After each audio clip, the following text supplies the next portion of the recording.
Oh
my gosh!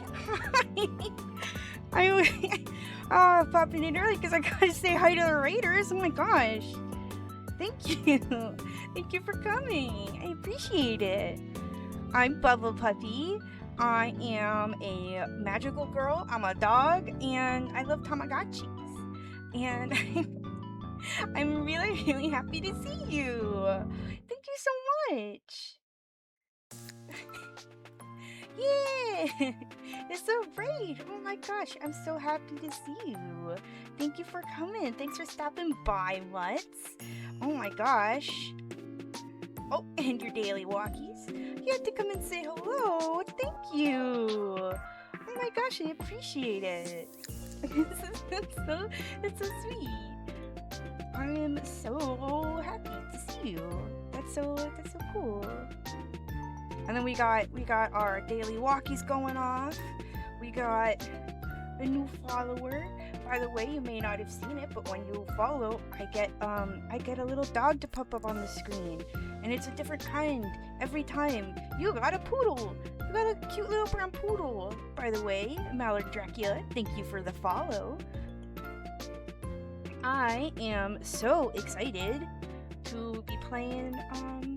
We're playing Monster PROM today. I have the whole collection. I have the whole collection. I've bought every Monster PROM. I got Monster PROM 2, I got Monster PROM 4, I got Monster PROM. I got all the Monster PROMs. But I've never played them. I was saving them. I was saving them for a special occasion. I think that's today. I think that having a February of Valentine's Day Monster PROM celebration, I think that is going to be so cute. You love Monster PROM? I love the character designs. I think that they've come up with some like really creative characters in this game, and so I'm really, really excited to, play it firsthand for the first time.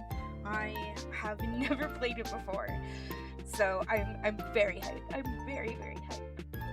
I know how tiring streaming can be, so feel free to lurk or just go rest. Make sure you get some water, some food, take a stretch, etc. That is, it's very important to take care of yourself after you've been streaming for a while. It's a tiring thing to do, even though we're just sitting down. But I think that's always an important reminder to give anybody who's raiding, because we can often forget to take care of ourselves if we've been, working hard, hardly working, and that's important. I'm very hyped. Okay.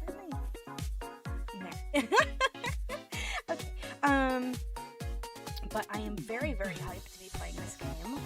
I wanted to, in case somebody who hasn't been here haven't noticed, I'm gonna pop in on the Tamagotchi hand cam. here's our little guys. Oh, well, these ones aren't our little guys. These guys have, are the sellers. They sell stuff to you. I have already purchased 99% of the things that they sell. I am currently waiting on some very specific items to pop up, but they don't show up very often, which makes it really hard to collect them all. So, but at least the market guy shows up every day. Unfortunately, I have to deny I am not going to pay them and buy the things. But here is our little guys. One is a little ghosty right now. He's not dead. I didn't kill him. He's not dead. It's just an evolution. He only looks like a ghost. He's not really a ghost. And then the other one is this cute little, like, bucktooth guy. I clearly did not take perfect care of them this time around. But that's, that's how it goes. If you want to see multiple different guys, you gotta slack off a little bit. Because if you take perfectly good care of them every single time, then you get the same guys every single time. So if you want to see more different evolutions, you gotta sometimes take kind of bad care of them, which stresses me out. But as long as they don't die, I think they're safe. I think they're fine. And then now I don't know why, but my heart camera is not working. I wonder why that is. The little heart cam is where I normally keep my Tamagotchis, and I don't know why it isn't taking care of them. It isn't showing them. It says it's doing it, but it's not, and that's on me, I guess. That's on me. Oh well. Oh, that's where it's going. Oh. Silly me. I'm going to fix that. And hopefully it works. Here. Making it bigger. Fixing it a little bit just for you guys. Size and stuff is a little bit janky today, but that's okay.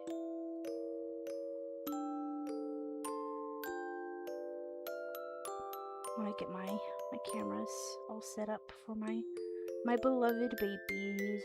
My beloved babies. And then I can scooch them down. I think that works. That seems correct. Yeah. There we go.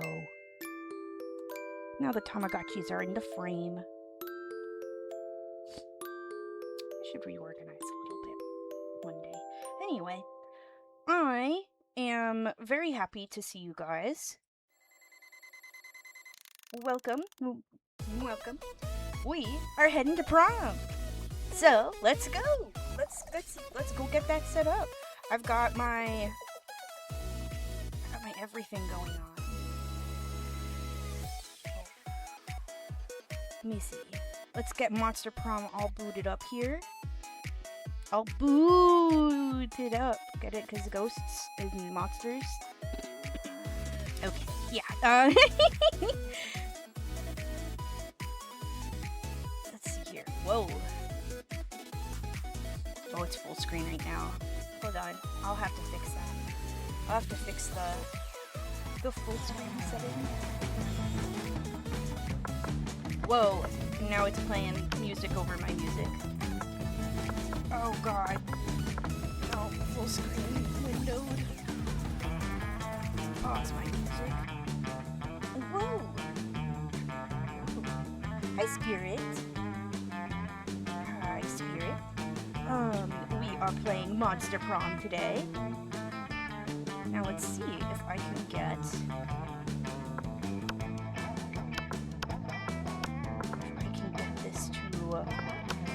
Yeah, that's a much better size.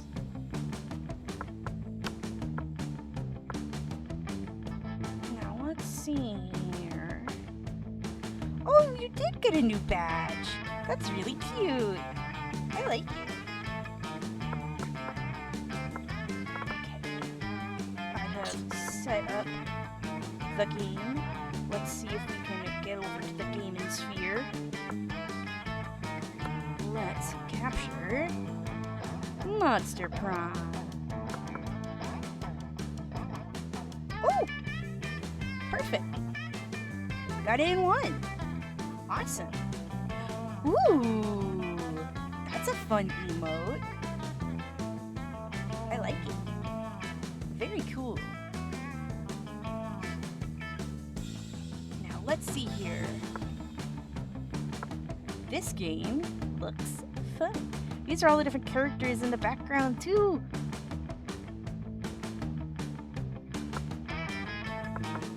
Let's see. So I've never played this game before. Mod this game. That's really cool. There's an online version where you can play against friends, but we're going to be doing the normal version, the single player. And I turn the music down just a little bit. Yeah, that's a little bit better for me. Hopefully everybody else can hear it just as well. I'm gonna turn that up for you guys and turn it down for me. And then we should be good. There's a blur effect, there's voices. Let's see.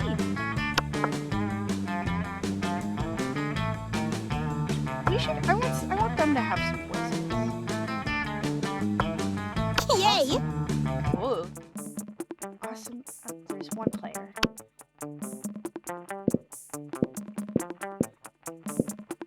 I'm gonna do first turn. What? There's a short and a long? Let's do full game. The music's a little too high now. Here. Hopefully this is a little better. There. Thank you. Okay, where should I put myself? I think I'm in a good spot. It kind of makes it look like I'm talking to the asset box, though. But, spooky high school, the sweetest years of our lives.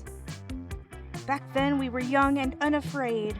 Sometimes reckless, sometimes brilliant, sometimes just stupid, but always willing to live life to the fullest. We were on a wild journey to discover who we really were. Who are you? Oh, we get to pick our character. Do we get to romance the other characters if we play as these characters? I love a Frankenstein. I think I'm gonna play as Frankenstein girl. But I would want a romance though. Oh, her name is Blue. Custom name.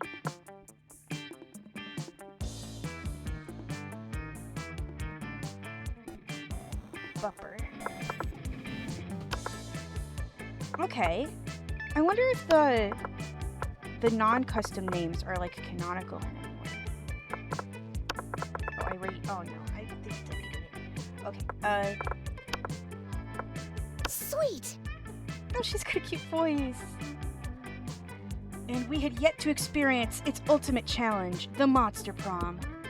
I remember it clearly. 6 weeks were left, and as we fantasized about our dream prom dates, we were all scrambling to catch the attention of one of our 6 most charismatic classmates. Huzzah! Miranda Vanderbilt, 19, a sweet mermaid princess who was as cute as she was genocidal. Damien LeVay, 21, a fearless demon with a taste for destruction and a love of fire. Scott Howell, 21, a werewolf athlete who compensated for his rather small brain with a stupidly large heart.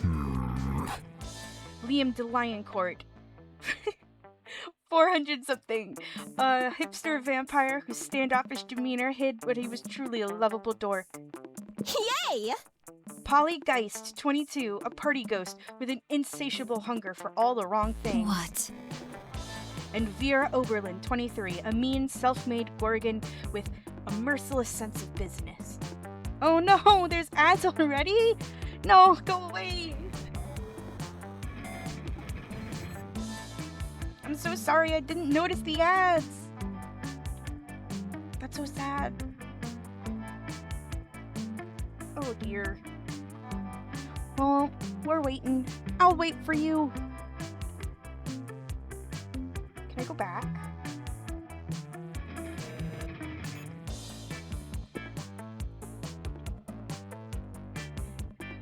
Vera, Polly, Oberon.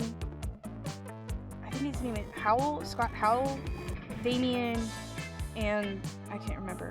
Miranda?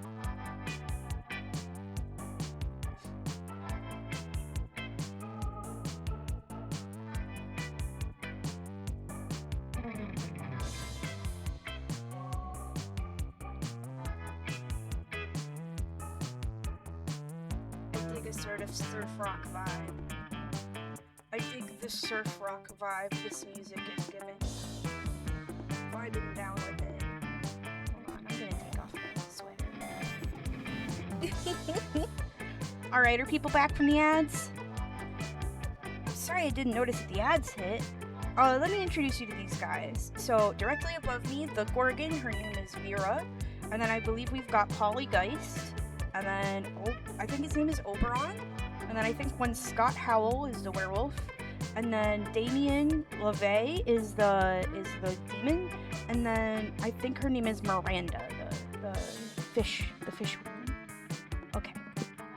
We only had 6 weeks to choose our prom date. And even more daunting, we only had 6 weeks to woo them and conquer their heart.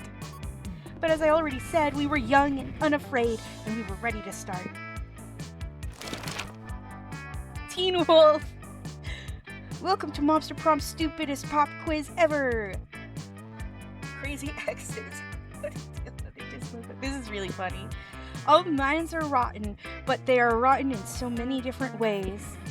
Worry no more. We are now using our PhD in bullshit to diagnose which kind of deviant sicko you are. Monster Prom's stupidest pop quiz ever, TM, will throw a bunch of absurd questions at you and turn your answers into your character stats. This way, each of you will start by having stats that better reflect your true selves. Let's start. If you could put a curse on your worst enemy, what would it do? I'd curse them to fall in love with a wonderful person and be happily married for years before they realized that all this time their partner was a wild panther in disguise, and the panther viciously devours my enemy. Classic. The curse of always meeting obnoxious people at parties who are super into new fad diets that feel the need to explain them in detail.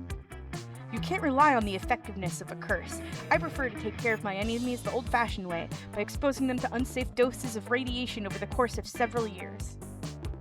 I think obnoxious people at parties. So charming, so bold, and so smart. Okay. Be a visionary. Oh, the next big social media craze be. Bullshit, it's your regular social network, but each time someone shares news that isn't supported by real facts, they're taxed, and the money goes to the people exposed to that bullshit. That's really funny. Robert. From now on, a socially awkward guy named Robert will do everything he's commanded to through the app by its users. Touch Boys Robert. And Greek agoras, like literal Greek agoras, reinstated in our cities, places where philosophy and arts are discussed by the greater minds. That's social media I want to log into. I think bullshit. You find a genie in a bottle and you can ask for whatever you want. What do you ask for? Infinite confetti? Is friendship? A rainbow that you can eat? I don't ask for anything. I drink the genie from the bottle. I can grant my own wishes.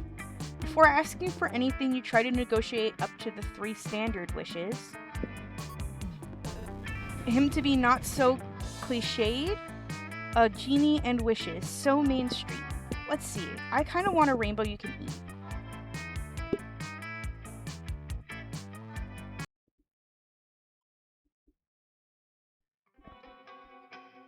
Let's go. Oh. Okay. I can go to different places. Class, library, outdoors, gym, bathrooms.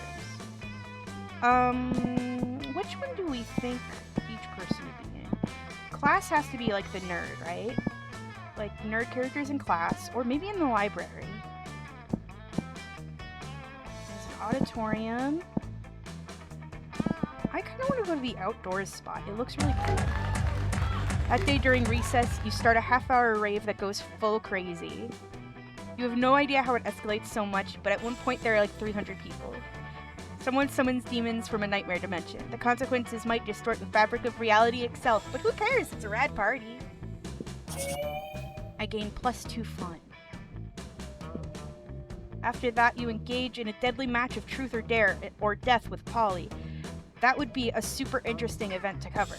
But then, two of you spot Miranda and Liam deep in an intense conversation. That's bound to be much more interesting. Hiya! Hey, babes!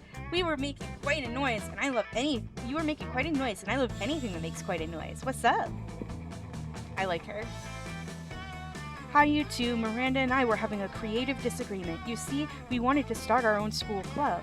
You know, an intellectually rewarding extracurricular that enriches our minds while probably not being mentioned ever again in the future because continuity at this school seems to be a bit random.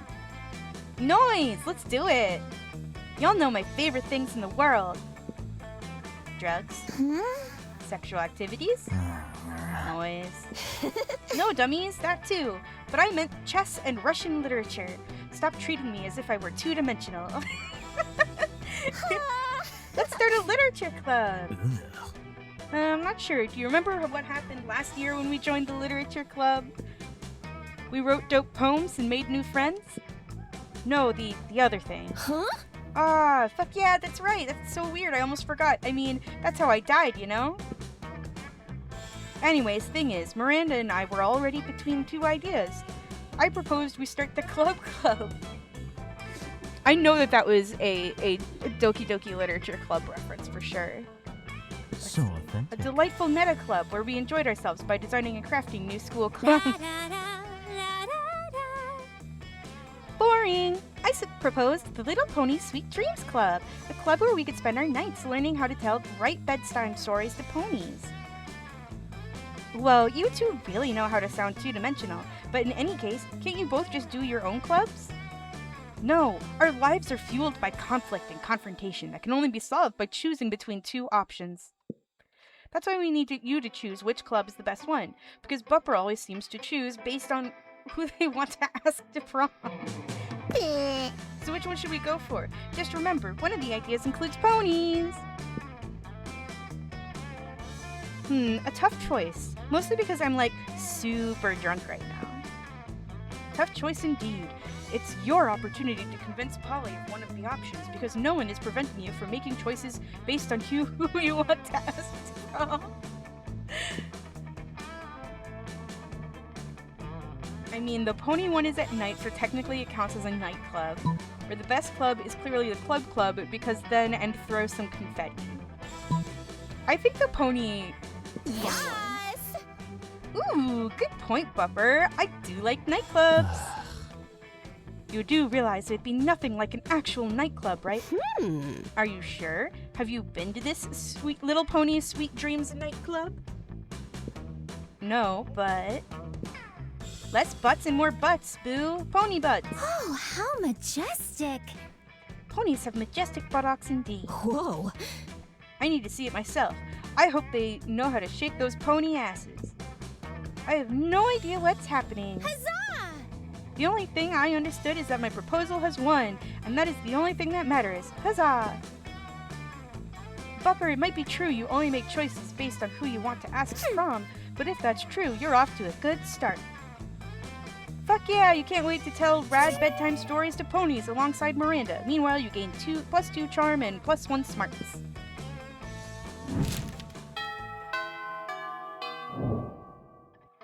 Let's go!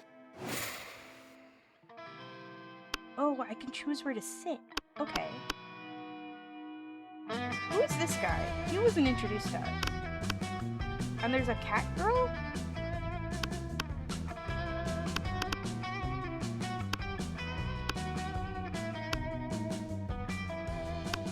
And now I'm curious about these guys. What's up? Oh, it's a shop. Welcome to my little shop. Buy some shit. I have shit that will boost your stats, shit that will lead you into stupid new adventures, even some shit that might be much needed at some very specific moments. So take a look. I've got 7 money. Motivational poster of Bob Ross. Crafting your art requires years of hard work, education from great mentors, and tons of raw talent, but damn, that sounds exhausting. Let's settle for a motivational poster for now, okay? A PR agent. High school social life is so hard nowadays that having a PR agent is totally a thing. Oh, these are for events. A blanket with 2 holes. Literally just a white blanket with 2 holes, eye holes in it. You'll have to be an idiot to mistake this for a ghost costume, but most of our classmates are idiots. Yeah, I'm selling a corpse. It's like some kind of fashion accessory. It's not as if I'm trying to dispose of it. A sexy fake Latin accent. Okay. Why? The hottest thing is being yourself, honey, but a Latin accent is a close second. I like that it's, Latin as in, like, old Latin and not Latin as in, like, Latin American. Some impractical yet kind of funny glasses. Remember that when these used to be cool? Now they aren't. Now they're so ridiculous that they're still fun in their own twisted way. See, I'm wise enough to know when a gift needs giving, yeah. A gift that keeps on giving. That's $0, so I could always grab that. No refunds. Mind control? Because inside every person there's a potential serf. Oh, I can't buy anything else? Oh, that's the end of it? Okay. I should have looked at the last one. Let's go. I didn't want mind control. What? Okay,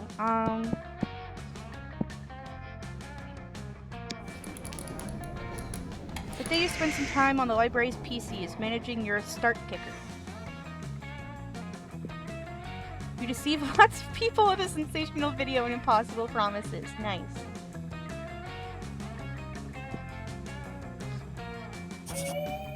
You gain plus 10, plus 100,000 money, but almost everything goes to cover costs and you keep only 2. Thanks. Scott and Miranda seem to be arguing about something. Your sweet mediation skills are clearly needed. No, I know our football team is called the Spooky High Spooky Monsters Who Spook, but who also play sports. But who's our mascot? Our mascot? Dang, you're right. We don't have one. Oh, what about Misha the mermaid? Mermaids are monsters. No way, too girly. Try this. Wally the werewolf. Why's it gotta be a werewolf? We're the monsters, not the werewolves. Yeah, well, we're not the mermaids either. Maybe the problem is that the team name is trying to cover a huge diverse group of people with a single label. No, coach is never wrong. We're just not thinking hard enough. Think. Hey, you look like a hard thinker. What mascot should we use for our team? Easy. We'll just genetically engineer a cross between every kind of monster at the school. Instead of a werewolf, head of a werewolf, tail of a mermaid, hair of a medusa, angst of a vampire. We'll call it Abe the Abomination. Just find a regular human, dress him up in a business suit, and make him the CEO of a Fortune 500 company. Corporate greed, that's the real monster. I'm gonna go with, How majestic. Finally, an idea that represents the true diversity of our school. We can use Daddy's Gene Lab. Let's see. In order to fit all the monster parts in, the mascot will have to be 100 feet tall, covered in nightmarish appendages and moist tentacles, which means it shall provide great shade on hot game days.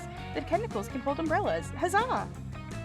Yeah, because the deadly genetic experiments are always a shortcut to a girl's heart. Question mark, question mark, question mark. You gain +2 smarts and +1 boldness.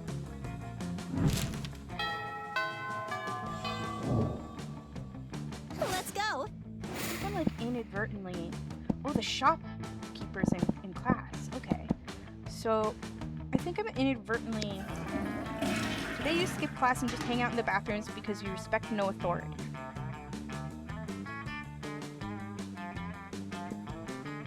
I guess some people just want to watch the world burn. I like that she's, like, doing the equivalent of drugs, which is getting zapped like crazy. Okay. By skipping class and hanging out in the bathrooms, you give +0 shits, but you gain +2 boldness. She's absolutely charging up. Suddenly you hear the elegant gurgling sound of water trumpets. Miranda's about to issue a royal decree. Bow to Miranda Vanderbilt. I, Princess Miranda Vanderbilt, grant you permission to speak casually to me for a short period. You're welcome. Fuck yeah, you're awesome at speaking casually. Let's do this. Now that we're speaking casually, I wanted to tell you about the event of the season. No, not the prom. I meant the event of the season for poor people. I meant the Royal Winter Surf Party, mandatory celebration festivity of surfly service. My serfs and I are total BFFs, so I've decided to throw them all a party to celebrate their lifelong mandatory service to the Royal Vanderbilts. And since I love my serfs so much, this party must be the absolute best. I spare no expense. So I'll have my serfs build an underwater grand hall for the celebration. It should only take about 12 days of non-stop back-breaking labor. Plus, we need decorations for the party, so I'll have some serfs get dressed up and tie themselves to the walls. So cute! And we don't want any of my serfs missing the party if their family members get sick, so I'll have to issue a decree. Serfs are no longer allowed to have families. I am the most generous princess of all time, but of course, I don't want you to think that I'm spoiling them, so I'll need your mind control classes just to make sure we don't have any serfs insisting that they value their families or anything dumb like that. You hand over your mind control class tape to Miranda. She's so good at controlling you, it's terrifying to think about what she'll do with an actual mind control powers. But who cares? You stand this watery bay. I'm just so excited, I feel like singing. Suddenly, an adorable little eel pops out of Miranda's purse. Yes, this is a great idea, Princess Miranda. Let's sing. Miranda starts belting and the eel starts singing back up. Wow, this eel has shockingly great harmony. The seaweed is always greener in a democratic state, but my loyal serfs all love my exceedingly high tax rates. Oh, she's crazy. Under my rule, surflings know better. They'll serve me forever. Now go eat your gruel. What a charming little tune. Who knew that monarchy could sound so fun? Miranda bows while you clap enthusiastically. You're amazing!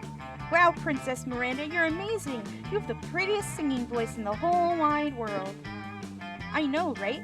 My execution serfs made sure that no one in the whole country was a better singer. Now, let me introduce my song serf, Mr. Feel the Eel. It's me! Yeah, Mr. she's Feel the totally Eel. never gonna abuse her power. Pleasure to meet you. I'm the luckiest eel ever because I get to help Princess Miranda plan the winter surf party. That's right, of course I need my serfs to do most of the preparations for the party, as I'll be entirely consumed by the planning process. The burden of leadership falls upon royalty, after all. For example, I'm going to do the difficult mental work of deciding that there will be drinks at the party. Now that I've done the first half of the work, I'll leave you two to decide what kind of drinks and how we'll get them and who's going to pay for them and the rest of the planning. That is a good eel. I like his little smile. You're so smart, Princess Miranda. We'll take it from here. I must depart. Yay, I'll leave this to you two because I need to go recline in a velvet chaise and gaze out the window longingly. Wowee, what an amazing opportunity. For the death of the princess. Wait, what? Good job, comrade. No need to continue the charade, comrade. The tyrant is out of earshot. The Vanderbilt serfs have united together in hatred, for after our years of pain and toil, we shall finally send the princess straight to the depths of her watery hell. Let your loathing boil to the surface as we plan her demise. This foolish party she has planned will be the setting of our assassination. The revolution is here. And while I care not what drink fills the punch bowl, be sure not to partake. I will add a massive dose of poison to the beverage, ensuring that all of the princess's guards will be deceased by the time the party is through. The revolution is here! Bye, comrade. I take my leave, comrade. May you dream of the end of tyranny, the end of monarchy, the end of Princess Miranda! Just as Mr. Field the eel is swimming away. Wait, how is he swimming? We are not underwater. Didn't anyone tell this eel the laws of physics? Miranda returns. I'm back! Ooh, gazing was so exhausting. I assume that you finished planning the drinks? Think fast, it'll break Miranda's heart to know her serfs are plotting to assassinate her. But you can't let her die before prom. She's the only one with a hookup for an underwater limo. Drinking is overrated, Miranda. You can't have drinks at your party. Or do you want your surfs getting ideas? You know what? Nowadays, cool kids only drink the latest and trendiest soda flavor poison antidote. Happy Lunar New Year and Mardi Gras. Happy Lunar New Year and Mardi Gras, Avian. It's lovely to see you. Not so fun. Really amazing. My surfs will love the soda, but more importantly, everyone will be talking about how I'm so trendy and tasteful. Miranda gets so excited about poison antidote soda that she ends up starring in a commercial for them, in which Miranda quells a surf rebellion with excessive force and hands a poison antidote soda to a private police force captain. It's not a great look. Now everyone is saying I'm out of touch with the disgusting lowly peasant class. How dare they? I have great affection for the underlings who I force to conform to my every whim. I've decided that this whole thing is your fault. Yep, that's right, this is an official royal guilt trip. Suffer, you dummy. Well, have fun watching Fruits Basket. The guilt, it burns! Miranda quickly recovers her reputation by issuing an apology video, but you lose your sponsorship deal with soda, along with -2 fun and -1 money. Ah, this is hard. I'm not even going for Miranda. I wanted to talk to Polly. Who's this guy? Who are some of these people? You find Scott and Damien shoveling hot dogs and mashed potatoes into their mouths while Coach cheers them on. Always believe in yourself. Oh, it's the Coach, okay. He's a were-tiger. Go, boys, go! Munch your way to victory! Ah, there's no truer sport than an eating contest. Agreed. Then, Coach...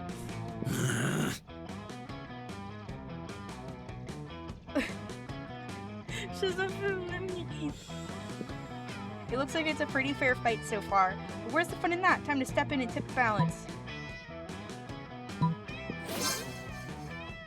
What the hell? You were planning on setting off these fireworks in here anyway, so you let them rip. Hey, stop that! Who did that? Who's making noise? I'm yelling because I'm scared! They found us, Scott! The vehicle! Jesus! Oh Lord, it's Tama all over again! What the hell? Scott and Coach flee the cafeteria. Damien lets out a sigh full of equal parts relief and mashed potatoes. Ugh, thanks. I was just eating like I normally do when those two idiots came over and turned it into a sport. According to one of my COs who plays this, there's a bunch of side characters you can't date but are also very fun. Okay, cool. It's not my fault I eat so fast. I've got a literal furnace in my stomach. Damien lets you have some of his half-chewed hot dogs. Nice! Some would say that's almost like making out with him.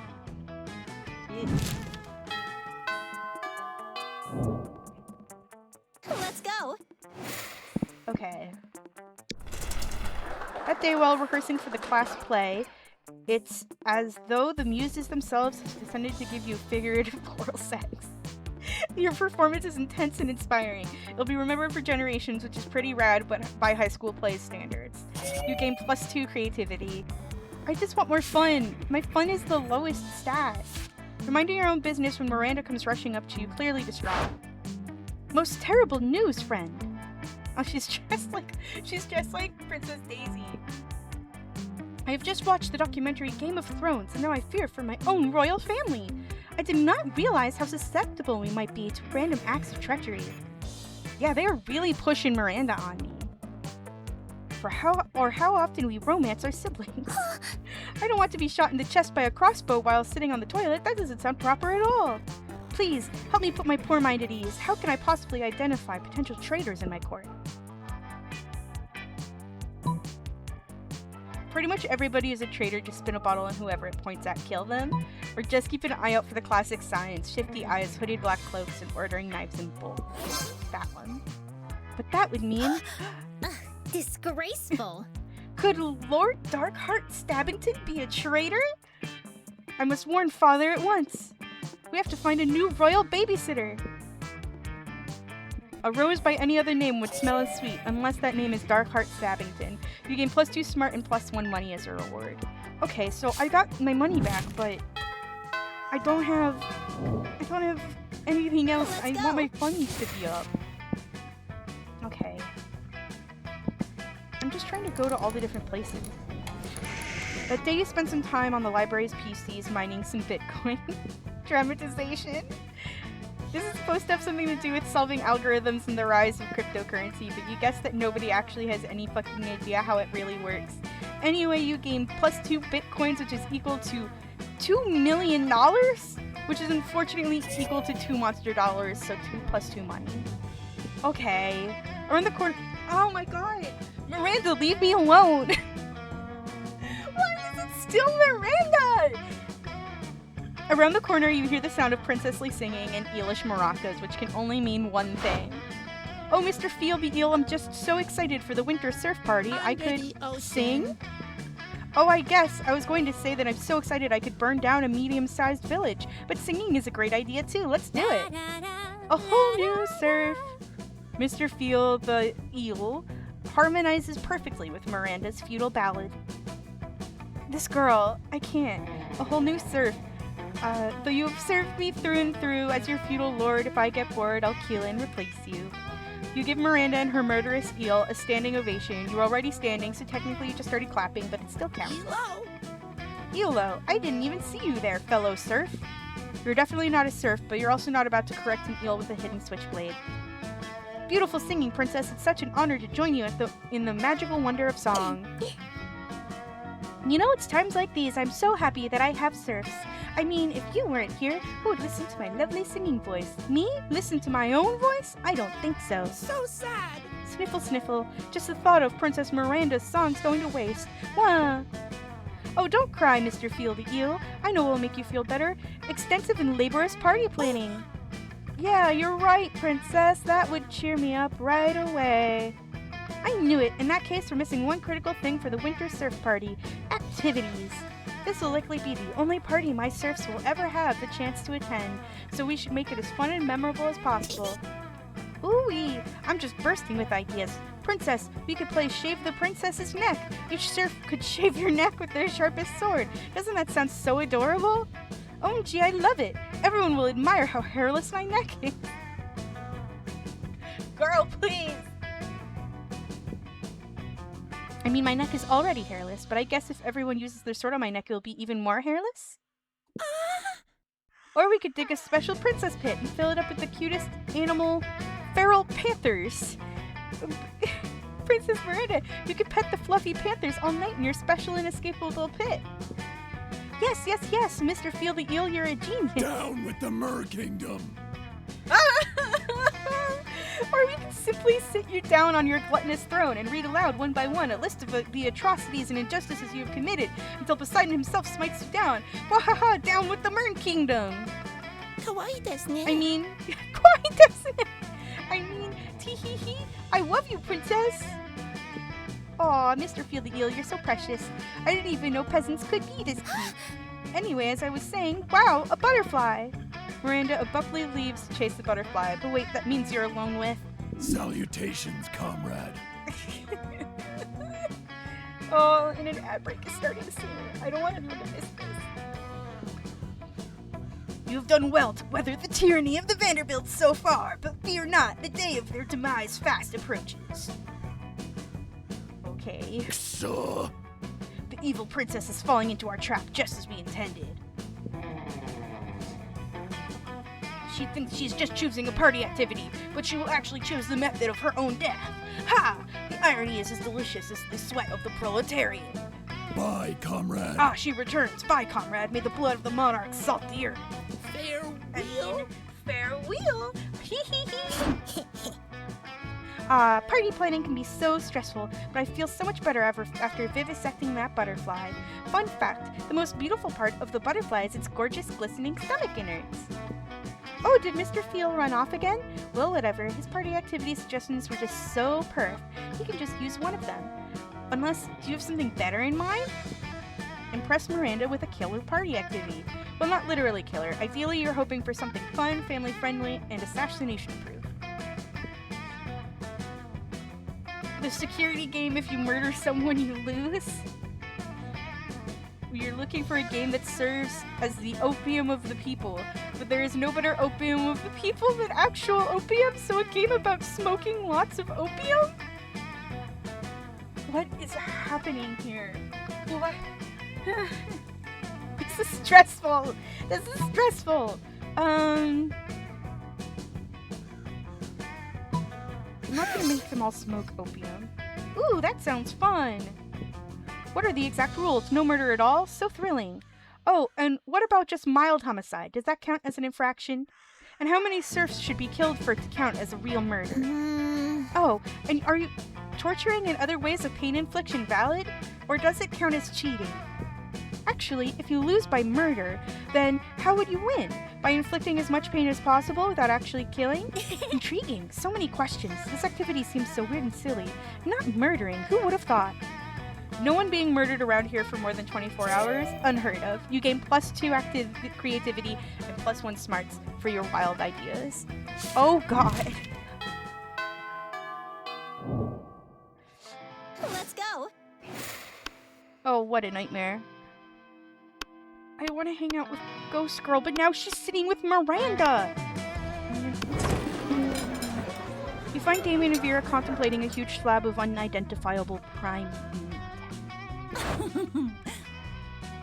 Alright, Damien. I know we had our share of disagreements during this convoluted poaching expedition. Like when you told me not to bring all my knives. But I trust we can now put our differences behind us and enjoy the fruits of our labors. You mean the meats of our labors? Yes, together we will enjoy this raw, bloody cut of meat as a symbol of our... Wait, raw and bloody? You mean you're not even going to try using fire on it? Of course I used fire. I specifically instructed the chef to prepare this meat while glancing briefly at a lit stove. Did the fire ever, touch the meat? What would be the point of that? A cut this fine can only be eaten ultra rare. Like hell it can. You wait here while I get my culinary flamethrower. Damien, please, let's be reasonable about this. What is reasonable? If we can't come to an agreement, let's appeal to an arbitrary third party. Bupper will surely make an intelligent choice for us, isn't that right? My word, the steak is too cooked already. Rub some ice on it and douse it in blood, quick. Okay, go have fun playing Dark Souls, Seraphim. Bye! It's nice seeing you. The only correct way to enjoy a steak after its charred remains have been retrieved from a burning building. I think more people kind of would like it steak tartare than they would like it, ash. Personally. Quite right. Now someone turn off the heat. Get a frost wizard in here. Fetch me more blood from the blood bank. What the fuck? I'm not gonna eat a big chunk of raw meat. How am I supposed to ensure maximum suffering without fire? Oh darn, I guess I'm going to have to enjoy this whole juicy steak by myself. Whatever, I'm going to go burn down a burger joint and eat whatever survives the fire. Good for you, Damien. Live your best life. Vera slips you a thick stack of cash under the table. Unfortunately, it says if she pays you in Vera bucks. More fortunately, your stack of Vera bucks is redeemable for 4.5 minutes of intimate eye contact. Juicy. Do I have like an inventory or something? Let's go. I don't know what that symbol means. Cat's in the library. I don't really want to go to sports, but I'm just trying to avoid Miranda now. Because all I'm seeing is Miranda. I'm trying to get, Polly. Oh, this is the rave again. You're talking to Juan, the small, magical Latino cat. When he tells you that you won't ever be fun as Bob the scary clown. You accept the challenge. You go straight up to Bob, stab him several times, open his bleeding chest, and eat some of his guts in order to consume his fun. Really? Do you think that's how this works? Well, it is. You gain +2 fun from poor Bob. Oh, okay. Well, my fun's up. You notice Liam and Polly taking a break from the rave. Oh, yay, Polly is here. You dance over to join them. Yo, we were just talking about this insane music festival we're going to this weekend. You're going, right? Oh shit, you forgot to get tickets. They're probably all sold out now. There's no way you can afford to pay a scalper. Hi, Frappuccino! Hi! We're playing Monster Prom. Obviously, you tell them you're going, though. You've never let the truth get in the way of talking to hotties. Yes! I can't wait! All my favorite bands are gonna be there. Boo Radley, Imagine a Fucking Dragon, an actual dead mouse. Personally, I'm most excited about Veggie Scales. Their lead guitarist is a cucumber. It's never been done before. She's back! I can't run away from this woman. I can't get away from Miranda. She keeps following me into every single scene. Hello, friends. What are we talking about? Is it a grand ball? Oh, sort of? I think we all know that it's Veggie Tales. It's supposed to be Veggie Tales. It's like a grand ball, except everyone is more naked and the dancing is sexier and there's a lot more drugs. What is drugs? You know what? You wouldn't understand. It's a peasant thing. No, wait, this is perfect. You can convince Liam and Polly to invite Miranda to the music festival, and maybe she'll cover your ticket, too. If a party happens in the forest, and there are no party virgins to be bewildered by it, is it really a party? You know, guys, if we bring Miranda, her royal status will give us diplomatic immunity. You mean no one will be able to arrest us? Oh my god, I could totally bring Bazooka Blow.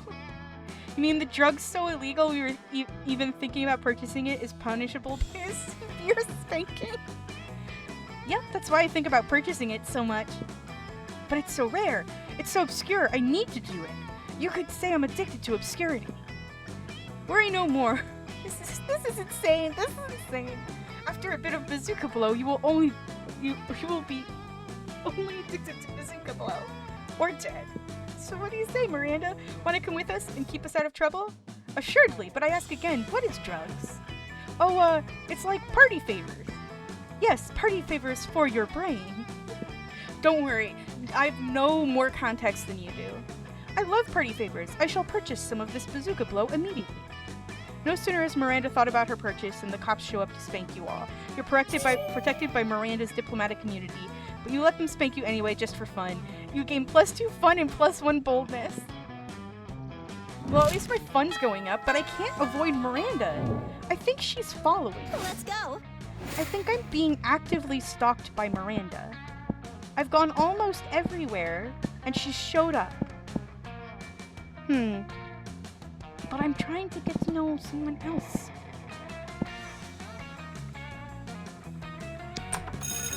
She's already dark. She's crazy. You haven't seen her yet. She's like a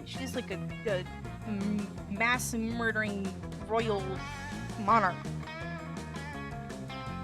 Apparently everyone else in this game is into drugs, so I don't know. That day you listen to your elders and learn valuable lessons. Sometimes after all the monster nonsense and dating gimmicks, you forget that attending class is supposed to be the primary activity at this high school. Mass murder is fun, but drugs are bad? Okay. You gain +2 smarts. Okay, well, I didn't... Yeah, there's oh, Miranda. I can't escape her. What is going on here? I feel so... like... What's going on? Why can't I get away from her? This is so... I'm scared. Something really interesting must be going on Polly's phone. When you get closer, though, you see that Polly's just on horny dating app TM again, swiping right on everybody. Miranda seems entranced, though, and a little worried. What did you say this was called again? Horny dating app TM. And it's an app for finding true love? Sure. Oh, how But I never knew. I have spent countless hours going to royal balls and kissing frogs and pretending to be in a magical slumber. When I simply could have been using this app. I'm mostly just using for content. No! What are these dick pics? Oh, tokens of affection. Oh, alas, to be so far behind in my quest for love. Girl, how could she be so stupid and so evil at the same time? I am 19 years old, practically an old maid, and only now learning of this? How will I ever make up for lost time?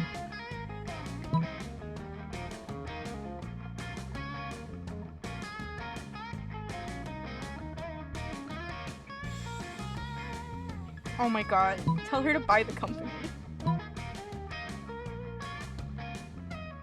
Don't worry, I'll coach you in the mysterious ways of the horny dating app TM.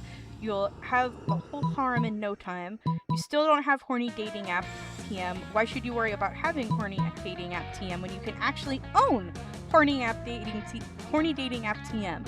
Why don't you just buy the entire company? Not so charming. Good, get away from me. My uncle Octavius bought me a harem when I was 15 years old and I never saw the appeal. Speaking of which, I wonder if anyone has been feeding the concubines. In any case, it is not a harem I am seeking, but a soulmate. Someone to sweep me off my feet and carry me away on a gleaming white horse, and also rescue me if I ever get put into a magical slumber, or trapped in a thorn-covered castle, or abducted by a dragon, or covered by the Duke of Marianas at a cocktail party.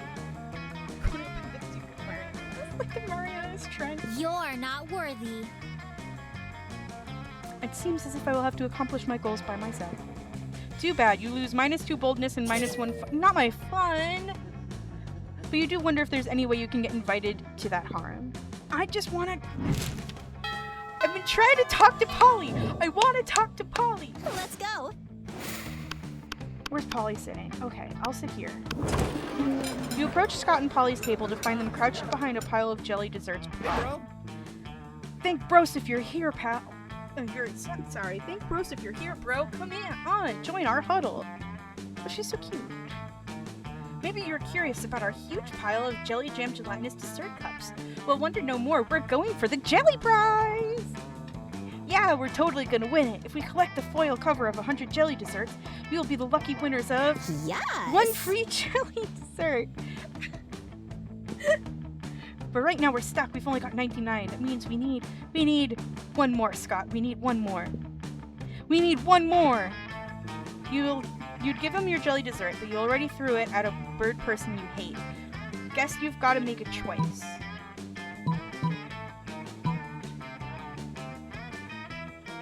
Things are sweeter when achieved through pity. Begging? What? I never beg, except when intricately choreographed erotic scenarios. Is this an intricately choreographed erotic scenario? No, even better. It's just gazing sadly at people until they give us food. You happily follow Scott around the cafeteria, whimpering at people for their jelly desserts. Polly just eats all the stockpiled jelly desserts while you're busy begging. Also, no one is willing to give you any jelly desserts! But that doesn't matter. As the saying goes, begging is its own reward. That and the quality of time you get to spend with Scott. That is also a reward. Dang it. Let's go. This is not going well.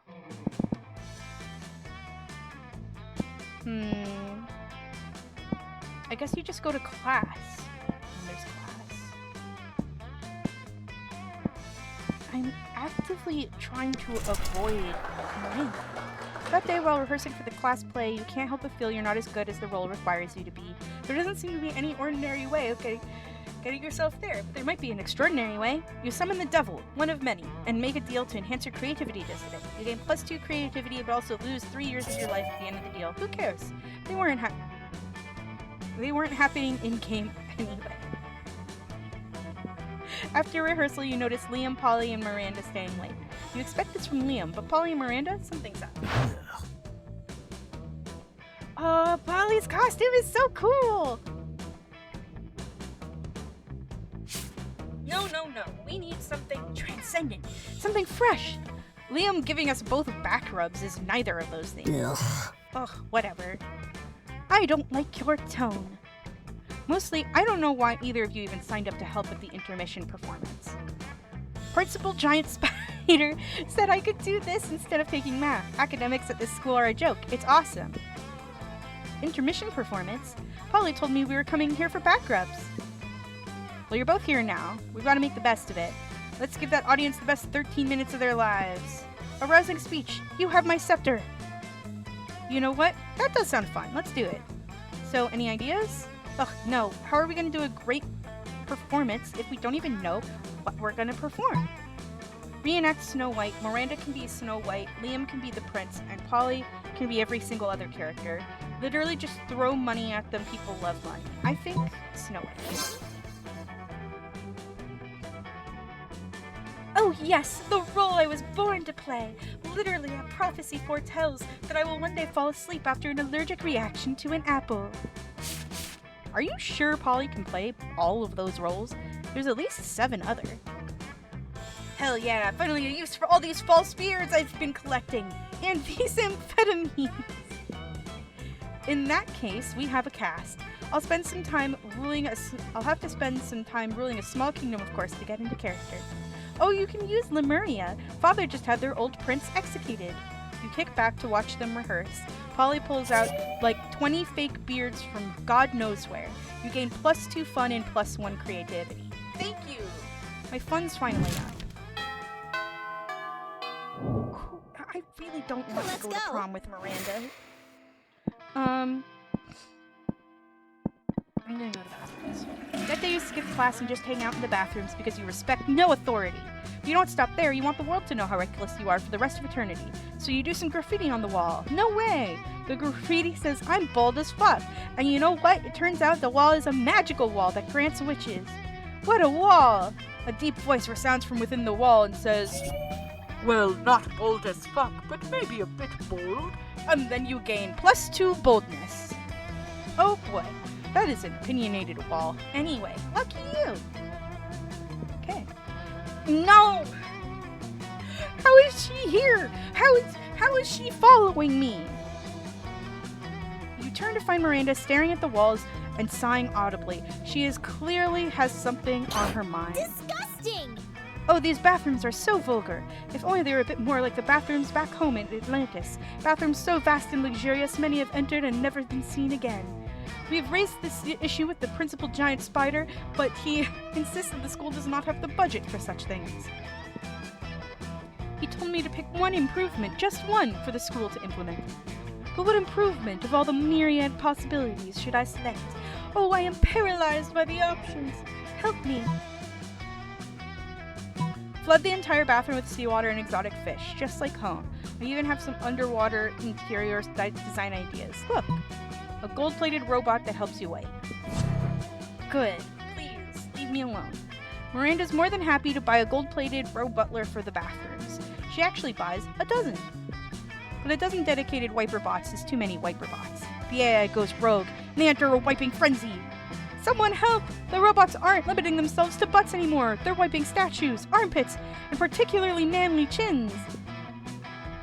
If only I had read the instructions, perhaps then I would not have turned their work ethic dials up to 11.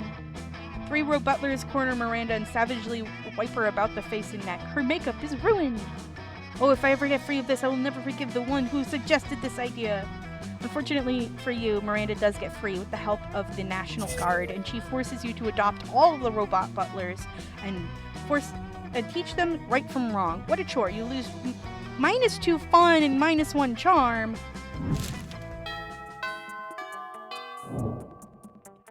Let's go. Scott and Polly are sitting together, laughing their metaphorical asses off. Damien! Damien! Grr, I'm Damien. Look at my stupid red face. Her face. I use violence to cover up the fact that I've been brought up to revere a toxic version of masculinity, which has alienated me from my own true emotions. Haha, you sound exactly like him. Okay, you do Vera. I'm Vera. I'm very smart, and my hair is pretty, and all my friends look up to me because I'm a strong and independent woman. Scott, I'm not sure you understand how impressions work. I'm not Scott, I'm Vera. You can tell because I said my name just now.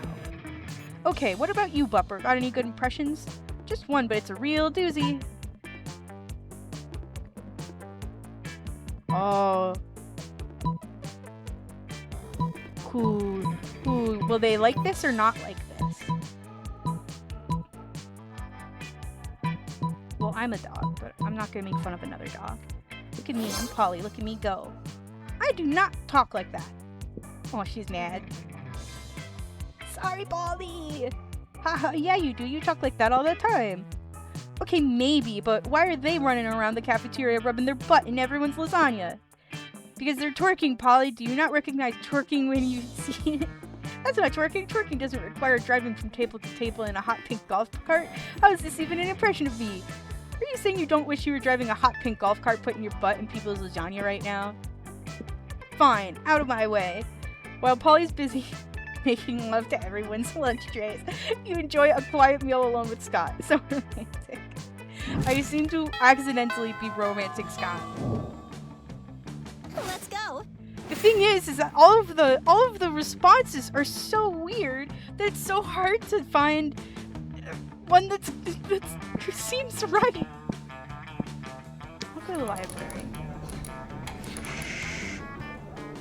That day, you spend some time on the library's PCs playing some good old online poker. Gambling seems like a stupid and dangerous decision. But who cares? This time it's paid off, so fuck it. You gain +2 money! I've got 13 money and nothing to spend it on. You glance at the computer next to you to see Scott apparently making out with a CD drive. You don't want to, but you ask him what he's doing. Bro. The best I can, bro. The computer won't go on the internet because of some kind of error. And the only kind of error I know is a fatal error, so I'm giving the computer mouth-to-mouth to save its life. Live, damn you, live!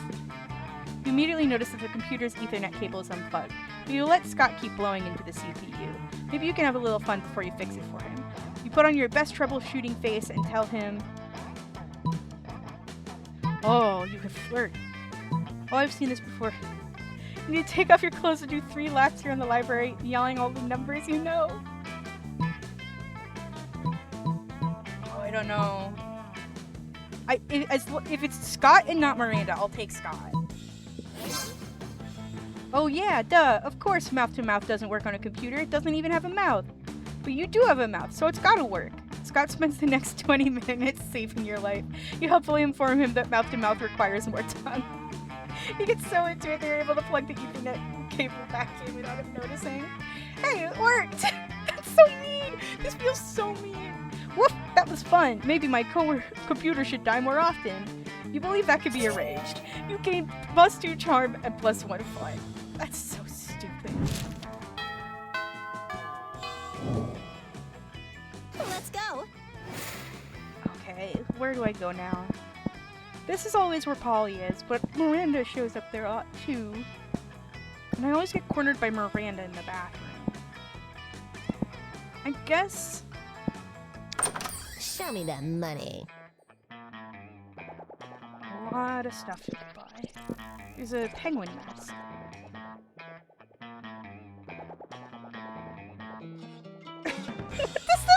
What? A penguin mask. You want this, you sick pervert? I had no idea you appreciated a good old reverse Romanian Wilkinson. I must admit, it's kind of hot here into the What? Okay, there's fake badass tattoo. It has flames in a skull and even a knife. With this, you can murder your enemies, go to prison, make everyone your bitch, and then murder them too, and then go to some kind of super prison, street cred plus 9,000. A tampon used by the former prom queen? You know, for good old blood rituals, so in case you're just a creep with unhealthy obsessions, don't even dare ask me how I got this.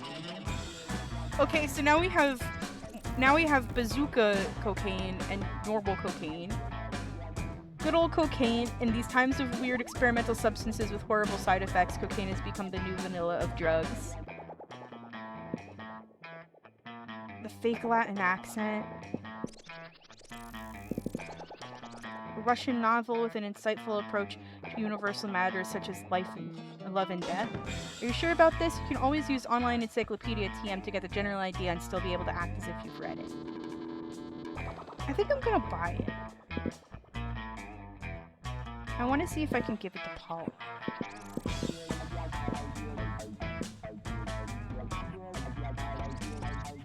But I could always give this to Scott. Let's see. I feel like Scott would like this. But Polly said she likes Russian novels. Well, I could only buy one at a time. I'll give this. See you later. All profits made are donated to a good cause. Spoiler alert, the good cause is buying me a new phone. Sweet. Okay, so lunchtime. Let's go. What's that? Well, I don't want to sit with Polly this time because Polly is sitting with Miranda. So...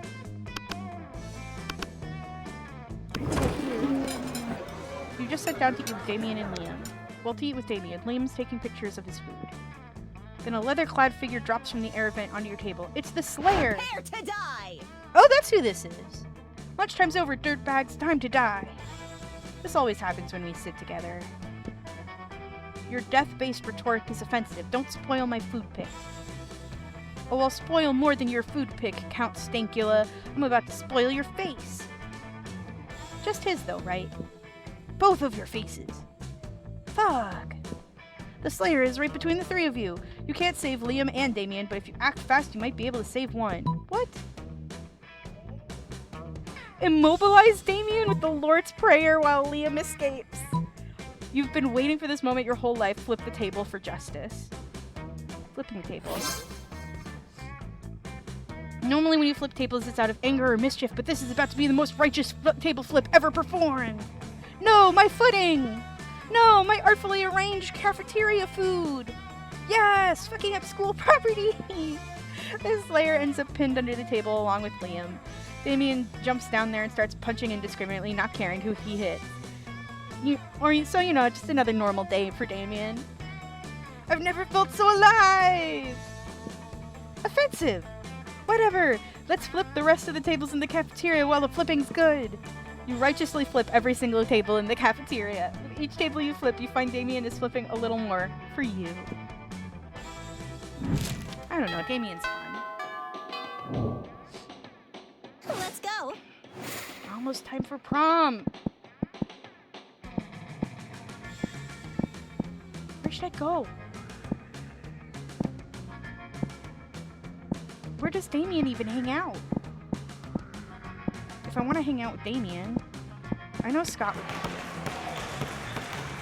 That day, an epic dodgeball match takes place. Everything seems lost, but you deliver an inspirational speech that fuels your team's spirit, leading to a spectacular comeback. You're clearly a natural-born leader! You gain +2 charm. After advising her... Miranda. After advising her with the party drinks and activities, Miranda decides to officially invite you to join her party planning committee. Of course, Miranda's invitation is an official draft notice, including death threats for refusal or tardiness, and an armored guard detailed to fetch you for an immediate emergency meeting. Oh, ads are soon. Greetings and salutations! I'm so glad you can make it. Welcome, you two, to our official party planning meeting for the Winter Surf Party. Woohoo! It's an honor to be in Princess Miranda's Divine Committee. The Surfs are so excited for the party. And I'm excited too! I can't wait for the looks of joy on the faces of the Surfs. It warms the ruler's heart. However, there's been a slight planning setback. A few dozen Surfs had the audacity to die during their party preparation work. Something about exhaustion and chronic dehydration and horrendously inhumane working conditions. Yuck! Such icky rebellion. But don't worry, I officially uninvited any Surfs rebellious enough to die before the party, so that little matter is solved. And now we can move on to the main subject of our meeting, the cake. Whoa! Wow, how lucky the Surfs are that you're serving a cake. What kind of cake is it, Princess Miranda? Good question, Mr. Fieldy Eel. We are serving many great cakes. The most anticipated is a simple angel food cake. The two main ingredients in the cake are angels and food. Oh, this is insane. It will be the most delicious cake ever. I'm told that macerated angel meat gives the most delicate, subtle flavor. I wouldn't know, of course, as my eating Surfs handle all my tasting for me. Holy bubbles! Holy bubbles! This cake sure sounds heavenly. Princess, did you get my joke? But since the cake will be the centerpiece of the whole party, simply tasting delicious won't be enough. Once I saw a man hop out of a cake at a bachelorette party. I'm unsure how he lost all of his clothes, but the effect was incredible. Yes, we'll need some sort of marvelous surprise inside the angel food cake. What kind of surprise will excite the Surfs? Perhaps a copy of our Mer Kingdom Constitution. Oop. It's time for the ads. Signed headshots of their beloved princess, or coupons for extra punishments. What do Surfs even like? Princess, you've been working so hard planning this party. Why don't you let Bupper and I come up with the surprise. After all, you deserve a surprise more than anyone. Aw, Mr. Field Eel, I couldn't agree more. I shouldn't have to work hard on anything ever. But I don't want to make it too easy on you, so I demand that contains 2 surprises inside. Each one, you should come up with 1 surprise. Oh, I assure you, Princess, you'll be surprised. Your face will be painted with a shock so intense that the bells of justice shall finally ring across the watery valleys of the Mer Kingdom. Au revoir. Perfect, that's what I'm going for. Well then, I'll off to go to prepare my party guillotine. Oh, don't worry, it's only for tardy serfs. Comrade Feel is here. Oh god, this guy. Like, here's the thing. I don't agree with him. I mean, I don't disagree with him. But I also don't know. I don't know what's up, I think, with this guy. Okay, the ad break's finished. Okay. So now we have the eel. Hail, comrade! Yeah, the guillotine is for turfs. You heard it here. Hail, Comrade Feel is here, the leader of the Mer Rebellion! Once again, I have leveraged my political position with the princess. The set is staged for our coup. This party shall be the start of a new age, an age of reason, an age of freedom, the age of the new Mer Kingdom. I shall use this ridiculous cake surprise scenario to plant a deadly and vicious assassin inside the dessert itself. And when Princess Miranda slices into the cake, our assassin will slice into her. Freedom to the serfs, death to the princess. We shall toast to the rise of the proletariat. Ugh, Mr. Feely Eel is such a party pooper. If you wish, you can plan some kind of second cake surprise, as the princess mentioned. But whatever you do, she will not live to see it. My assassin shall end her faster than she ended the life of my brother, Mr. Jaleel the Eel. Glory to the new Mer Kingdom. I shall see you on the morrow, comrade. Glory to the new Mer Kingdom. Mr. Feel the Eel slithers away. Quick, come up with a counter surprise that will neutralize Mr. Feel the Eel's deadly cake assassin. The assassin's grandma, in order to scold him about committing regicide, grandmas hate regicide. Very convincing propaganda in favor of royalty. I don't want to put out propaganda in favor of royalty. Not so creative. There's no way that you can write convincing political pamphlets yourself. You got a D- in last year's propaganda class. So you turned the most easily influenceable people you could think of. Children! You spend weeks teaching a royalty awareness class to a group of 6-year-olds. The students turn in their final art projects, macaroni and crayon pamphlets explaining why the Vanderbilts have a divine right to rule the people, own all means of production, and administer the death penalty with no checks or balances. The pamphlets are sincere and convincing, but you spent so much time focusing on the dangers of communism that you really neglected to focus on their spelling. Are these pamphlets even legible? God, children are such idiots. You've stuffed the pamphlets into the angel food cake, right alongside Mr. Field the Eel's assassin. You cut your fingers on the raw macaroni and lose -2 creativity and -1 fun!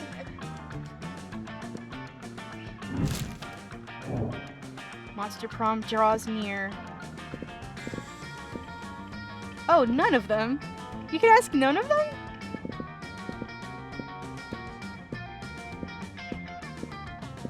I don't want to ask Miranda.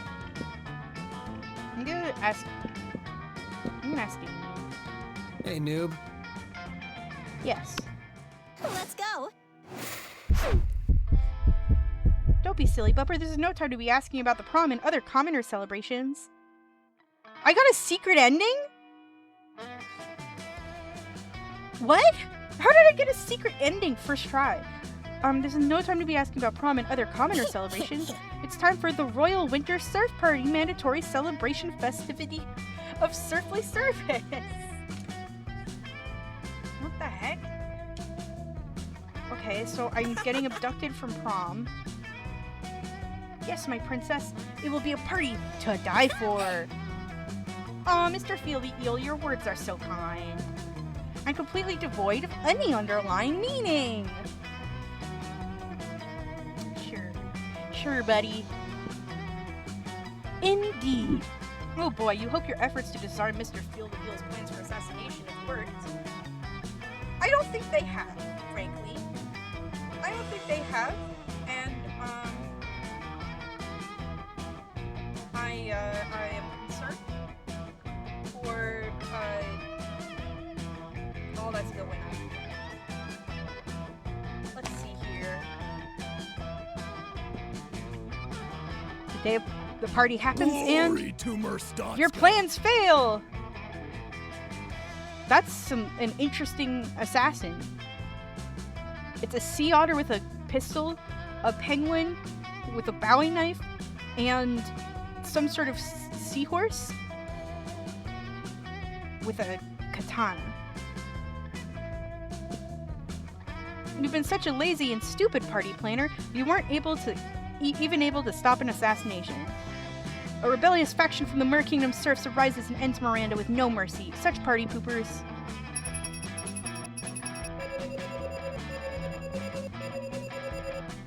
"16 of 422 events?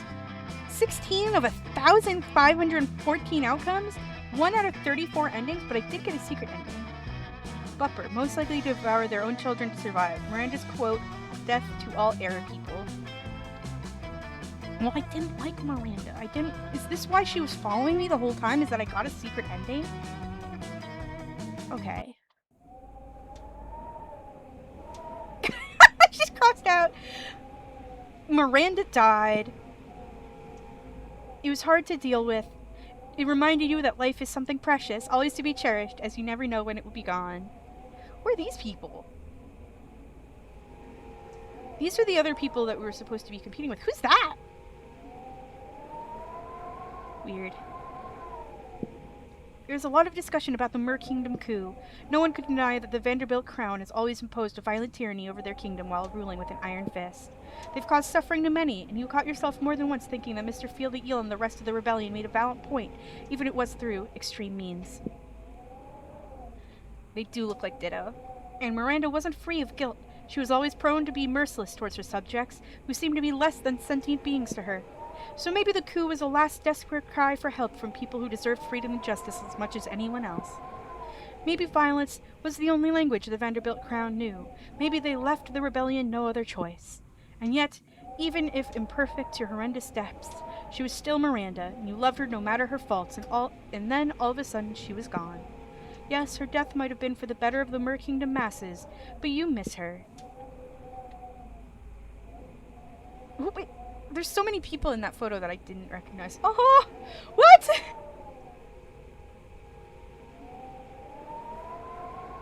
They got a... That's Slender Man.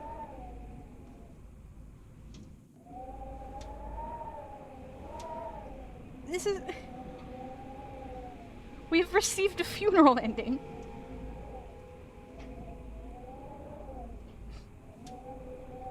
Look, I will say, she kind of earned it at the end. Oh my god, everybody's so distraught. This is messed up. This is so messed up.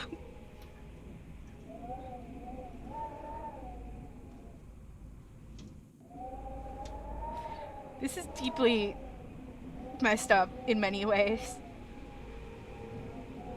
What the heck? Orgy planner? I don't know! I unlocked a secret ending, and I guess the secret ending is that Miranda dies.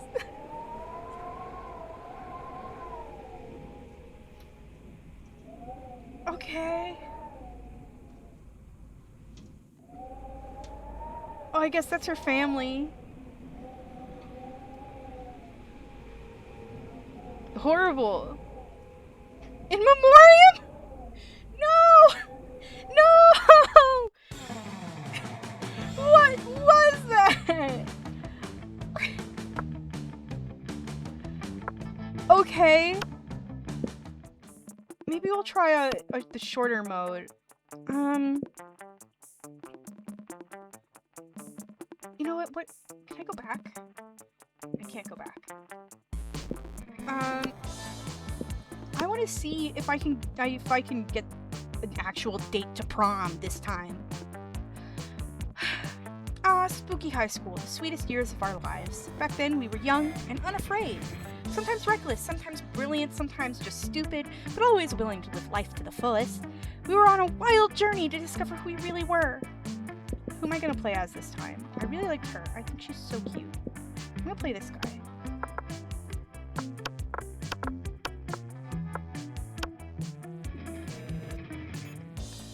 All the names are either their actual names or what color they are. That's kind of cute. I can do this.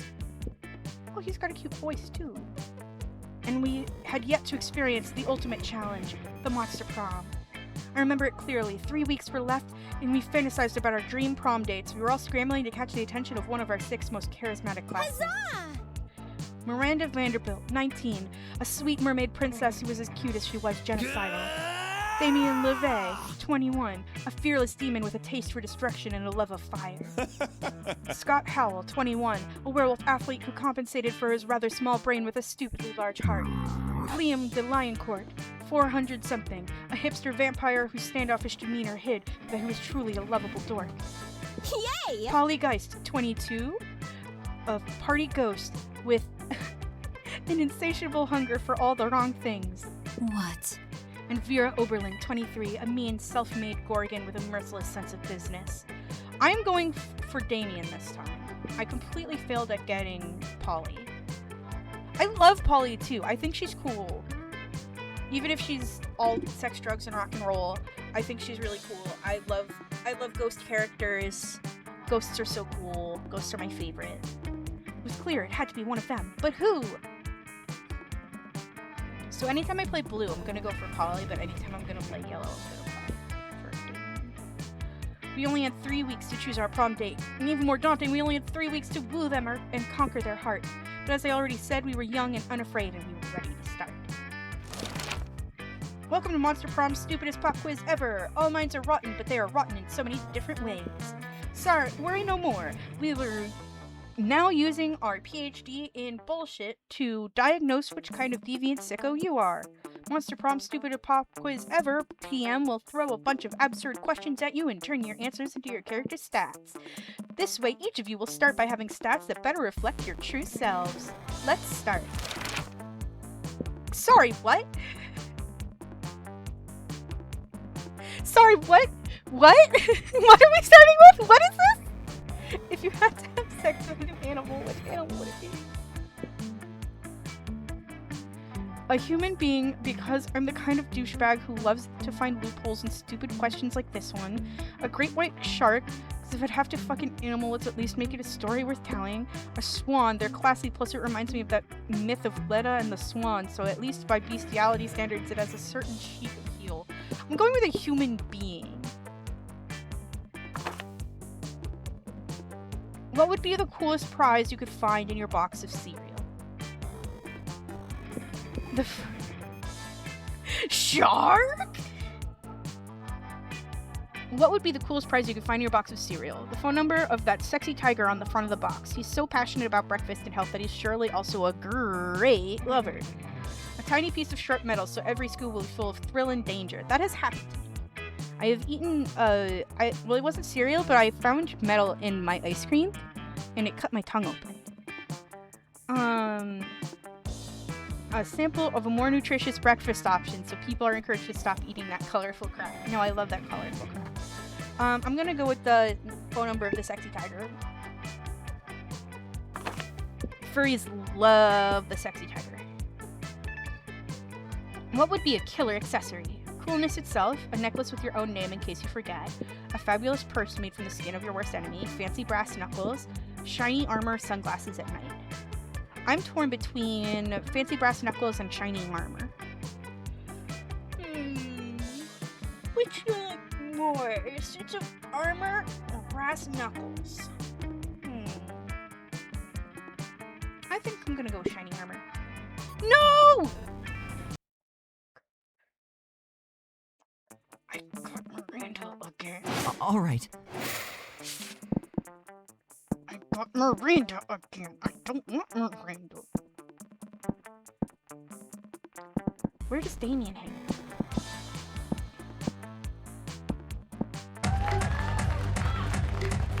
That day during recess, you start a half-hour rave that goes full crazy. You have no idea how it escalates so much, but at one point there are like 300 people. Someone summons demons from a nightmare dimension. The consequences might distort the fabric of reality itself, but who cares? It's a rad party. You game +2 fun. Without meaning to, you find yourself in a conversation with Polly and Miranda, comparing apps on your phone. Ooh, what you got, Miri? What you got? Well, I have this game, Misunderstanding of Mobs. I'm not entirely sure how to play, but I keep winning, so that's nice. I also got Scepter, which is like Uber, but for surfs instead of cars. Oh, how majestic! And Spooner, which is like a dating app, but for silverware. You know, I like my apps elegant and majestic. That's pretty cool. But do you have rap chat? It turns all your messages into raps, but you can only see them for 8 seconds. What? Wow, what about you, Bupper? What fun apps do you have? Yeah, impress us with something rad. Tiger, an app that can make tigers appear anywhere. There is nothing as majestic as a tiger. Not much, just this one app I made that turns my phone into a rad car. You push the car button on your phone and transforms instantly into a sick convertible, crushing some of your classmates in the process. Whoa, this car is the tits! Quite elegant indeed. You know, I have always felt that phones did not contain enough expensive materials. This solves that problem nicely. Yes! Plus, we can use it for drag racing! Let's go drag racing! In all the excitement, you neglect to tell them you have no idea how to drive a car. What they don't know won't hurt them, at least as long as they don't expect you to drive that car. Meanwhile, you've scored a drag racing date with Polly, and you get +2 boldness and +1 fun. Finally! Finally getting somewhere with Polly and not Miranda. Okay. I want to sit with Damien. We're sitting with Damien. Oh, it's the food eating contest again. Always Shoving believe in hot dogs in their yourself. mouth while the coach cheers them on. Shut up and let me eat. It looks like it's a pretty fair fight so far, but where's the fun in that? Time to step in and tip the balance. I'm going to distract Scott to help Damien out. You were planning on setting off these fireworks in here anyway, so you let them rip. Hey, stop that. Who did that? Who's making noise? I'm yelling because I'm scared. They found us. I forgot about the fucking Viet Cong joke. Not the Viet Cong joke. Jesus. They found us, Scott the Viet Cong. Oh lordy, it's Nom all over again. Scott and Coach flee to the cafeteria. Damien lets out a sigh full of equal parts relief and mashed potatoes. Ugh, thanks. I was just eating like I normally do when those two idiots came over and turned it into a sport. It's not my fault I eat so fast. I've got a literal furnace in my stomach. Damien lets you have some of his half-chewed hot dogs. Nice! Some would say that's almost like making out with him. Okay, let's see. All right.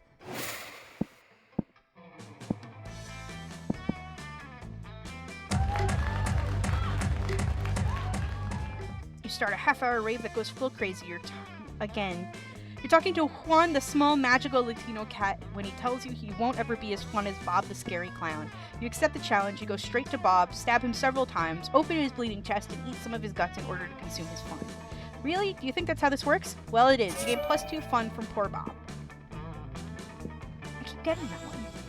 Suddenly a chill runs through you, as if the very fabric of reality is in danger. Scanning your surroundings, you quickly discover the reason for the feeling. Polly and Damien are together and they're bored. Hi. Yay! Oh, my two faves. Okay. Damien! What? You must have fallen asleep for a second because nothing is on fire. Oh. I know, right? Nothing crazy has happened in the last 47 minutes and I'm dead. I mean, like, I'm literally actually dead, but also I am dead because of how bored I am. What if we just... fuck, I'm so bored. I can't even think of something to do to not be bored. No, help us. Somebody, please, cause a sexy problem. Send in the party goblins, or break the 7 seals and release Kralakthul, the world fucker. I think I'm gonna send in the party goblins. You call up every party goblin you know, and in a few minutes the whole school is full of them. They bring their party hats, their kegs of cheap beer, and their illegal fireworks. Damien gets into a friendly fist fight with 12 goblins while Polly poses for the Goblins Gone Wild. Polly likes that. The party leaves 9 dead, hundreds wounded, and your 2 friends completely satisfied. You gain +2 boldness and +1 fun. See, now my fun is off the charts this time. Last time my fun was in the negatives. All right. Okay. I feel like Damien and Polly are always here. Where does Damien go sometimes? What's up? You're probably gonna end up losing your money in some stupid way anyway. Why not spend it here first? It's just called being smart.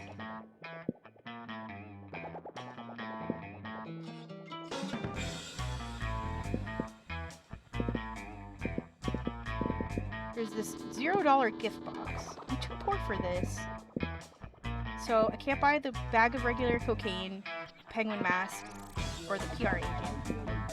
I can't buy used tampon.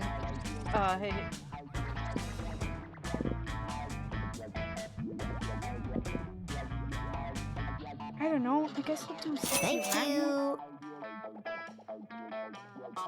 Okay.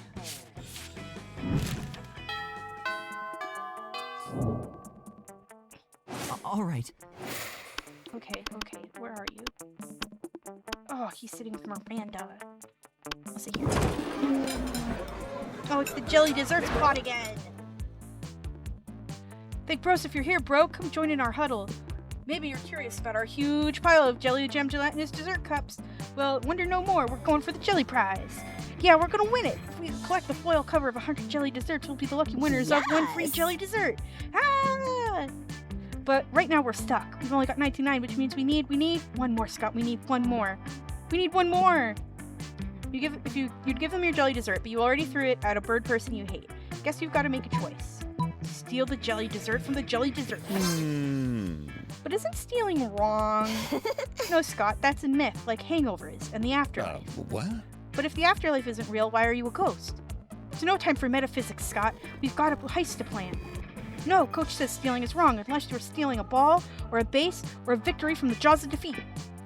Actually, it seems like sports is mostly about stealing. It's party time! Well, that settles it. Time for stealing.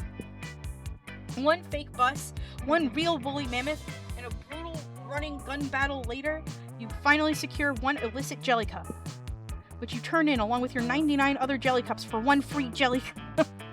Scott is too upset by all the violence, so you split your free jelly cup with Polly. Worth it. Scott is a good boy. All right.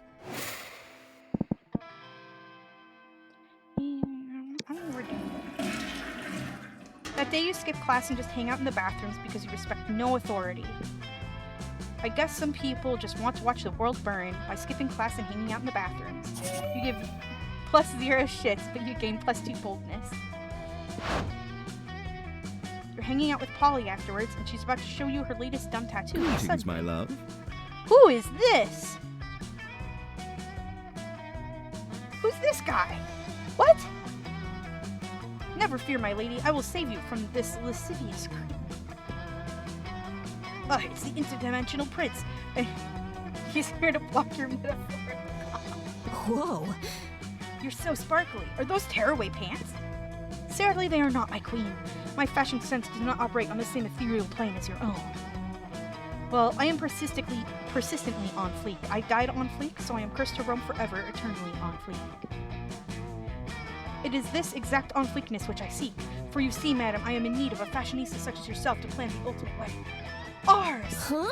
Ours? This could be bad. You know Polly's not above getting married as a one-off joke. You've got to stop this madness. Marry the prince yourself right now, or throw a party so dope Polly doesn't want to travel to another dimension, a party with sex lasers. I'm gonna marry the prince right now!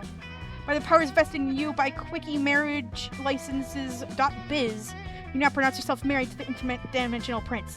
It's a beautiful ceremony. You wear your white gown and everything. Your uncle won't stop weeping, congratulating you. But how did this? I don't even... Whoa, dude, you didn't tell me you were already married. That's sleazy AF. But I wasn't. Too late to backpedal now, Prince Creeps a lot. Get back to your dimension before I tell the whole internet what a skis you are. And you, I'd be mad at you too, but you just look too gorgeous in that gown. In the subsequent divorce proceeding, you get half the prince's castle. You get +3 money! What the hell was that? What the hell was that? Okay. All right. Let's see.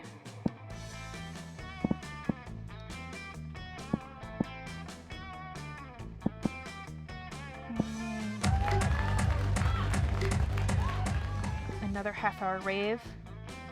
You spot Juan, the small magical Latino cat who seems a bit sad.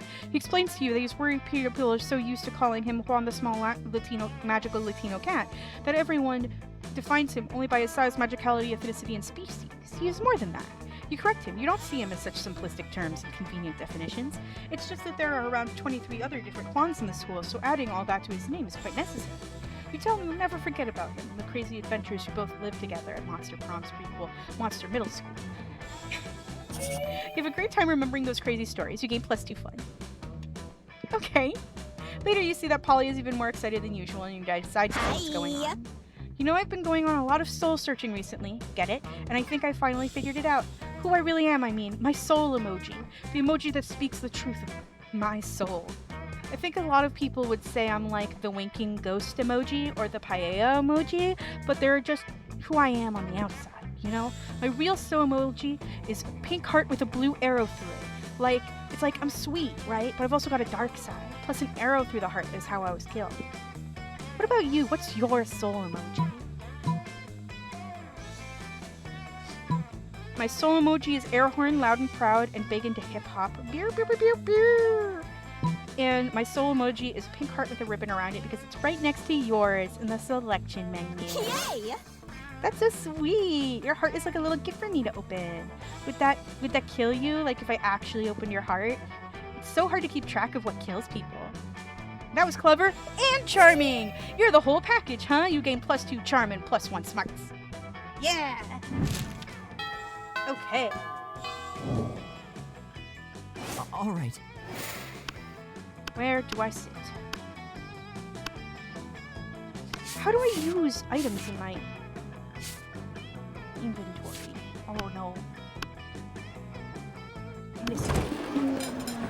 You arrive at your chosen table to find Damien dejectedly hefting a ball of mashed potatoes while Polly sadly passes her hand through the food. Seriously, what do we have to do to get a food fight started in this cafeteria? I honestly do not know. I tried throwing potatoes at people and yelling food fight, but I think everyone is too scared of me to fight back. And I can't throw any food because of my stupid ghost hands! Plates, mirrors, antique furniture, sir. But not food! There's gotta be a way to provoke a food war. My dads are always... Oh, he's got 2 dads! My dads are always telling me to be more political. But we're not political. Your strength is hitting things, and my strength is being unbelievably hot all the time. Unbelievably hot, that's it. We'll set the cafeteria on fire. Wait, no, that's not a solution. That's just arson. Why do I always jump straight to arson? It's hard to watch them struggle through this by themselves, so you step in with an idea of your own. Ooh, okay. Wars are fought over scarce resources. Steal everybody's food and put it in a pile. That ought to do it. Hey, Polly, you know how the Greeks fought a whole war over Helen of Troy's face? We just need you to get kidnapped by Trojans. Okay, so kidnapped by Trojans or steal everybody's food. I think, steal everybody's food. Whoa, is that what politics is? Beating people up and putting their stuff in a big pile? I didn't know I was already so good at politics. And then I can roll around in the food pile. It'll feel so good on my non-skin. Damien spends the rest of lunch piling up everybody's food in an enormous food mountain. Hungry students are soon swarming the mountain, trying to grab what they can, while Damien pelts them with fire and knives from above. In a panic, the students turn on each other, fighting with the only weapon they have, the food in their hands. Haha, food fight! Food fight! I think a fight like this is how I died. The casualties are beyond counting, but no one will be forgetting that food fight anytime soon. Cute. Okay, we're getting somewhere. All right.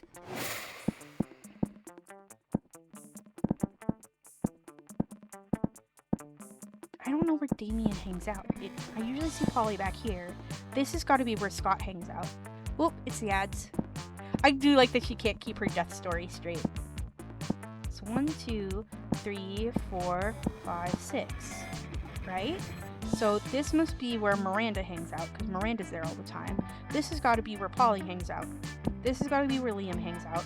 This has got to be... Who hangs out there? It doesn't seem like Damien's sort of thing, right? Just maybe in class?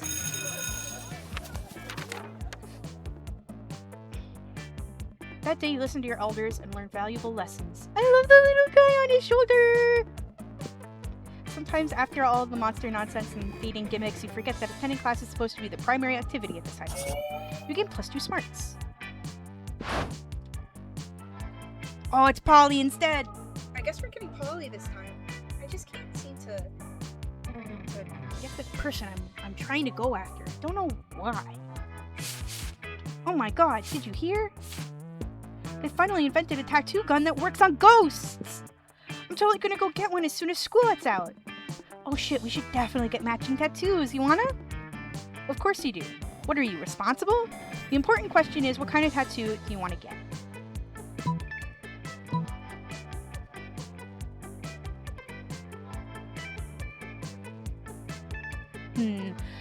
What kind of tattoo? The entire text of the Necronomicon, you'll be the first half and I'll be the second half. Or knuckle tats. You get party part and I'll get tea party. Put our knuckles together and you know what that spells? Party, party, party.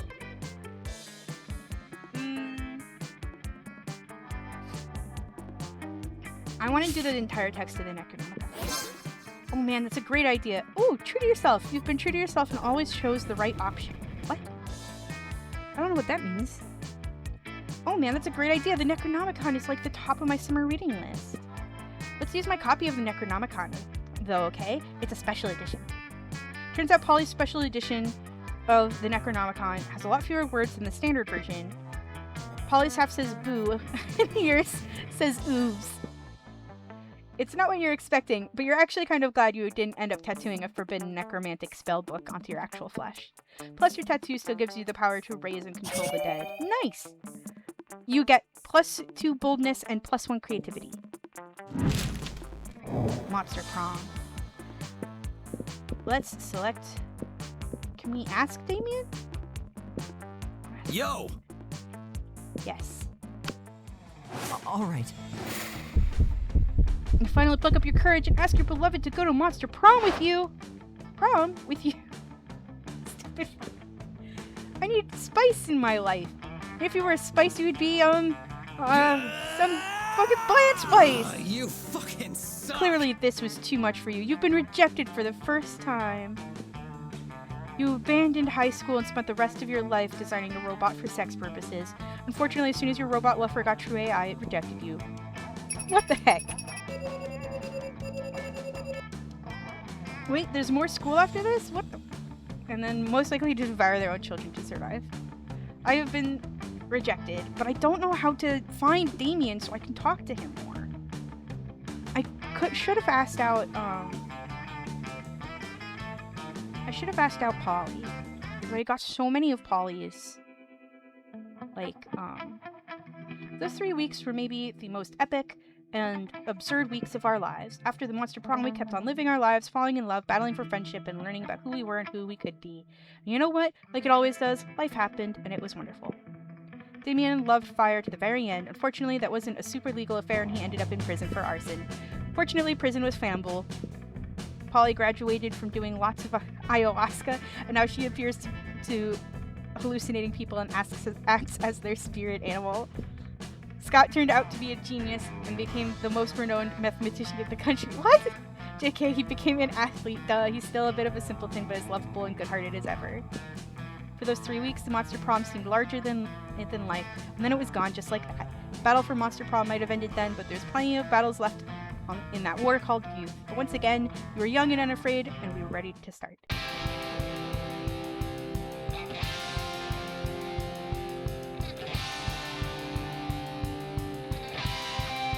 This is a really good song, but I am afraid I'm going to need to really talk over it. I gotta say it. Like, oh, that's such a good photo. I love these characters so much. They're so fun. I don't like that Polly isn't more seen. because, like, ghosts are supposed to be spooky, right? I think we get, like, different ones for different pictures for different endings and stuff. And not just the secret endings. I did get that secret ending. Player characters! The player characters! That's just really funny.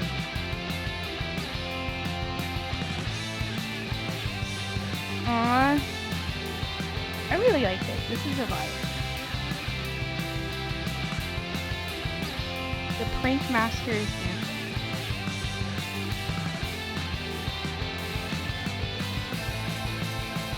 These guys are so fun.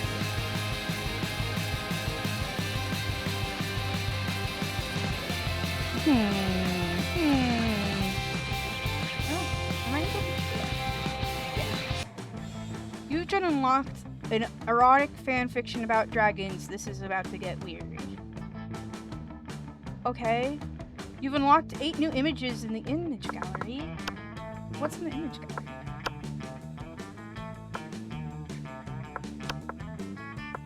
Variation? Oh. It's the first rejection. Okay. I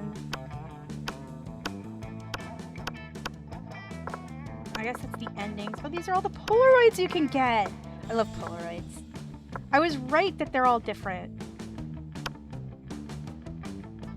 These are really cute.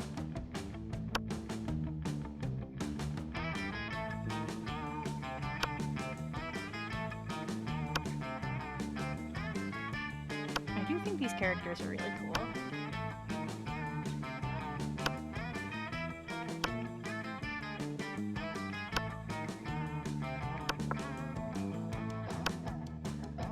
Oh, that's a cute one. I like that one too.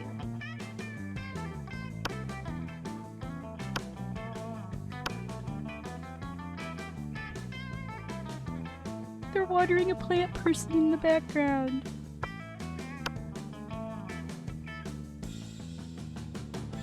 I like these little slice of life drawings. They're so cute.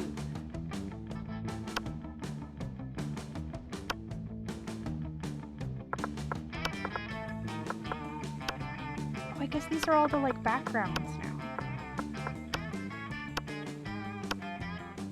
Oh, cool.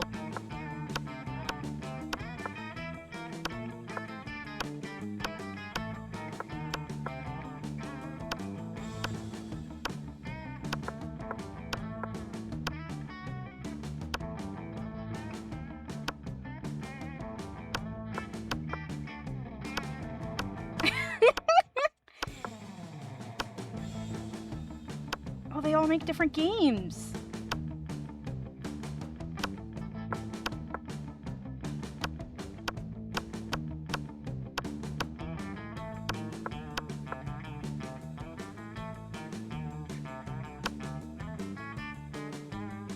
Lovecraftian Prince needs your assistance. This is really funny.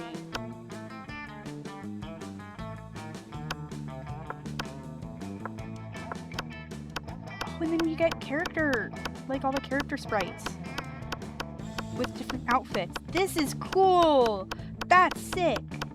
That's really sick. I love this. Wow, they really have all of these different outfits. That's so awesome. I like that they made the characters have different outfits.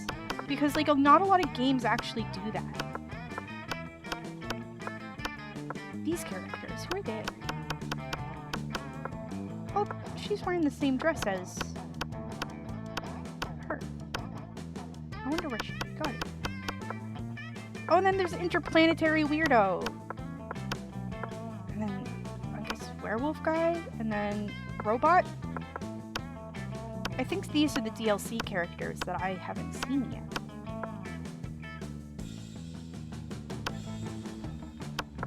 This is so cool.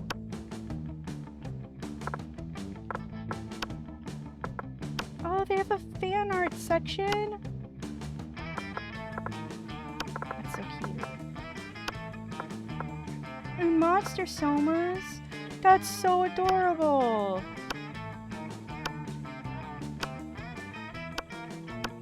guess these come from, like, Kickstarter and stuff. This one's cute. I love the doll character. Very cool. Very, very cool, I gotta say. Let's do another short one. I want to see if I can.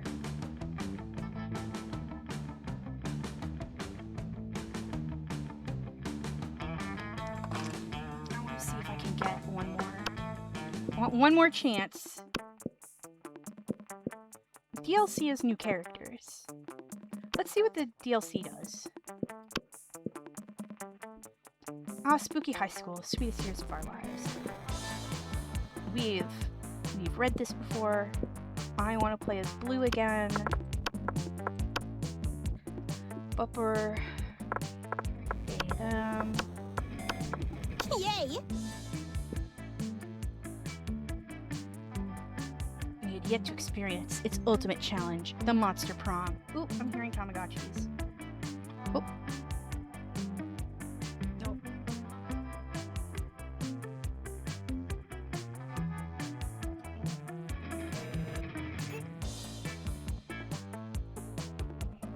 And then this little guy. Always gotta hold him down a little. Push his buttons because it doesn't register as well. There we go. Got it. Back to gaming. Alright. The ultimate challenge. Monster Prom. Oh, these are so cute. I remember clearly 6 weeks were left as we fantasized about our dream prom dates. We were all scrambling to catch the attention of one of our 8 most charismatic classmates. We now have more. We've got Tentacle Girl and Robot. Scott Howell.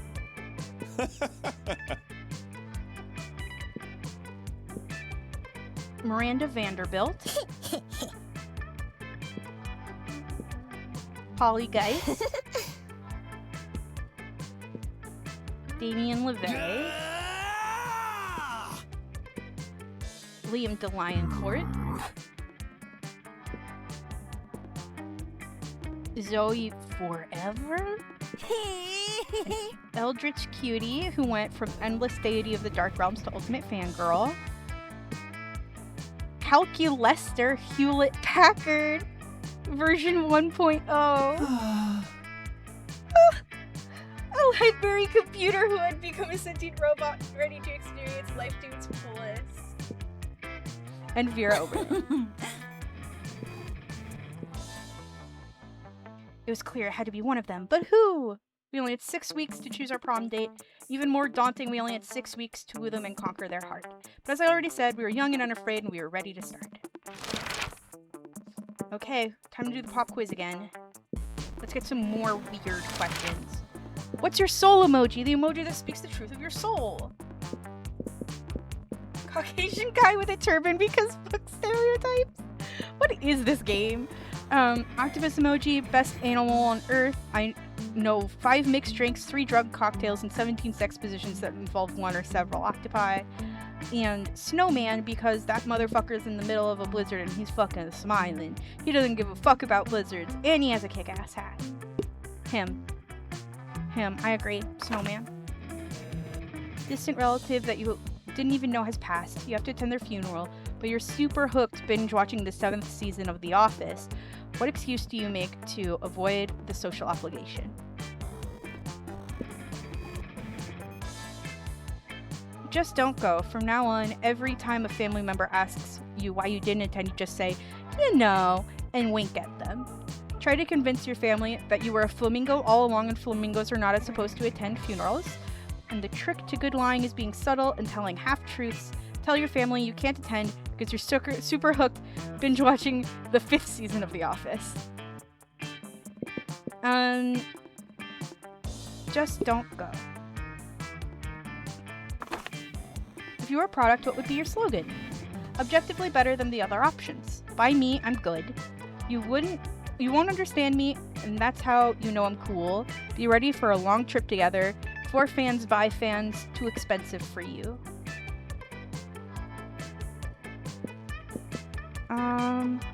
Be ready for a long trip together. What would the be most appealing in a love partner?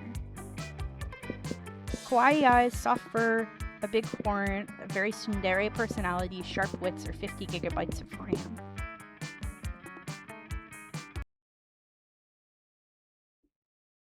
RAM's expensive these days.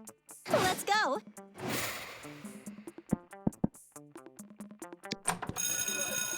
That day you listen to your elders and learn valuable lessons. Sometimes after all the monster nonsense, you forget that attending class is supposed to be the primary activity. Plus 2 smarts. You notice Polly stumbling around with half her body inside of a wall. She looks like she's having a great time. Calculester doesn't seem to think so, though. The scream! That was like, what's it called? R2-D2! He made R2-D2 scream. Alert! Friend exhibiting non-standard behavior. Viral infection probable. No way, dude. I just got tested. I'm just super duper.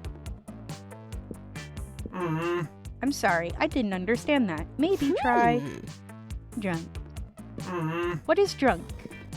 It is like, you know how sometimes you're on a safari, but all the lions are wearing oven mitts and your binoculars are your mom? No. Me neither. What were we talking about? Server error. Danger. Viral infection so far advanced that friend is incapable of making sense. Drastic action required. Hoo boy, looks up like it's up to you to talk Calculester down or sober Polly up. Ask him to divide by 0. Calculester just needs to understand what being drunk feels like, then he'll get it. Ask him to divide by 0, or Calculester's right, Polly's in danger, better hurry up and take her to a vast antivirus meeting. You know, an AA meeting? My programmers told me to never divide by 0, but if my friends are peer pressuring me into it, Yes! do it! Do it! It must be a good idea. Okay, here I go, dividing by 0. Holy shit, he's gonna do it, he's doing it! I feel funny. But I also feel like you're suddenly an incredibly good dancer. I am happy. How did you? I am happy! How did you know? Right there with you, buddy. Want to go to a karaoke bar and butcher some classics? I am a karaoke machine. Literally, I am a karaoke machine. Sing into my butt. Cool. I thought you'd never ask. Well, hello there, Bupper. Didn't see you there. Because my optics are seriously malfunctioning.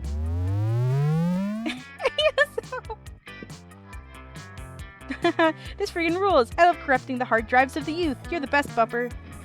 Now it's a party. You spend several hours getting wasted with Polly and singing into Calculester's ass. You will gain +2 fun and +1 charm. It is physically impossible to censor myself for this game, or there would be 5 million pieces of censoring. Oh, Damien. Friend Damien, I am having trouble getting a positive ID on the objects in your possession. Would you declare their components? Sure thing, Robo-Bro. What I have here is a can of gasoline, a lighter, and the grin of a madman about to set a cafeteria table on fire. I comprehend now. It would seem to me the most logical extrapolation is that you are about to set a cafeteria table on fire. Dang, Calculester, how much plus smarts must you have to figure that mystery out? My intelligence can't be calculated using your oversimplistic methods. However, my morality module indicates that setting a cafeteria table on fire is not within the bounds of acceptable school behavior. In fact, it seems to me that my metaphorical but not literal heart, that is, not nice. Huh?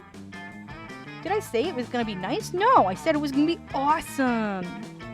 Running back conversation to check for phrase gonna be awesome. Error, phrase not found. No, friend Damien, you never said it was gonna be awesome. I didn't need to. It was implied with the grin of a madman part. Calculester, why are you trying to ruin my fun?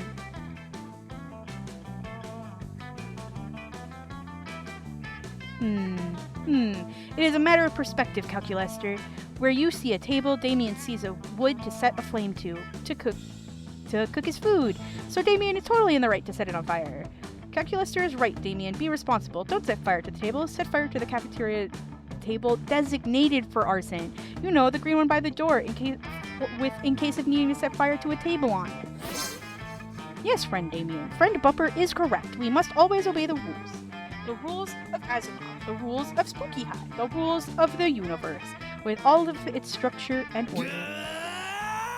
Fuck structure and order! Fuck Asimov and Spooky High! And fuck the universe! Stupid universe making things like tables you're not supposed to set fire to. But Damien, rules are there for a reason. All things are there for a reason. Like the designated arson table. The reason the designated arson table is there is so you can commit arson. But I don't want to commit arson that follows rules. I want to commit arson that sets the rules on fire. But friend Damien, if you set this table on fire, surely Crazy Martin the Werebear janitor will give you detention, and then you'll set nothing more on fire for the day.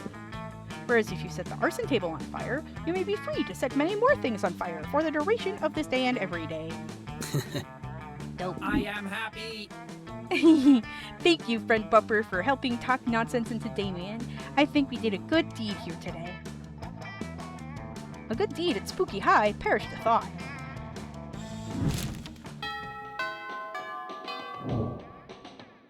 Let's go.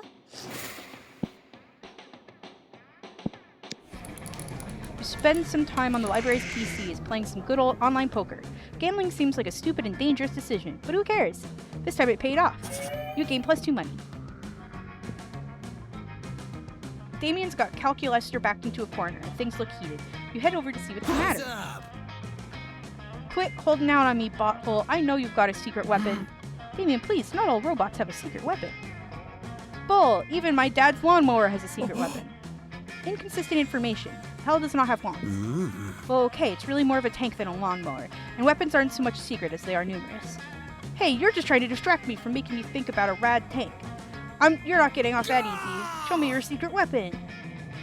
You'd better defuse the situation before it turns extremely violent. But will you defuse it by distracting Damien, or by revealing Cal's secret?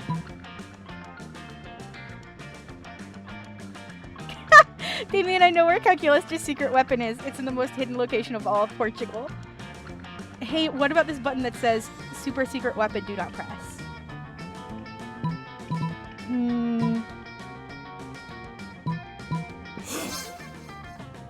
Secret weapon compromised. Initiate launching.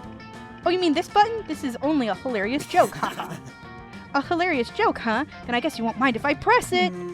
In the name of logical consistency, I must acquiesce. Fucking metal. Sick. Beep boop, motherfuckers. Damien punches Calculaster's button, maybe a little harder than necessary. Secret weapon engaged. Initiating codename Carpet Shredder. Everyone in the vicinity braces for impact as Calculaster unleashes the illest dance moves you have ever seen. Headpat. Were you ready for this, Jelly? Yes, no? I wasn't ready. I wasn't ready! Calculaster's dance leaves you and your classmates in tears. The only thing this secret weapon has demolished is your heart. Phase complete. Begin phase 2. Calculaster proceeds to launch 15 cruise missiles out of his chest, totally demolishing the moon. That's crazy. It's just so beautiful. Oh dear, I seem to have destroyed the moon again. It's fine though, you and Damien get to rebuild the moon with a saucy winky face on it. So saucy that you gain +2 creativity and +1 fun.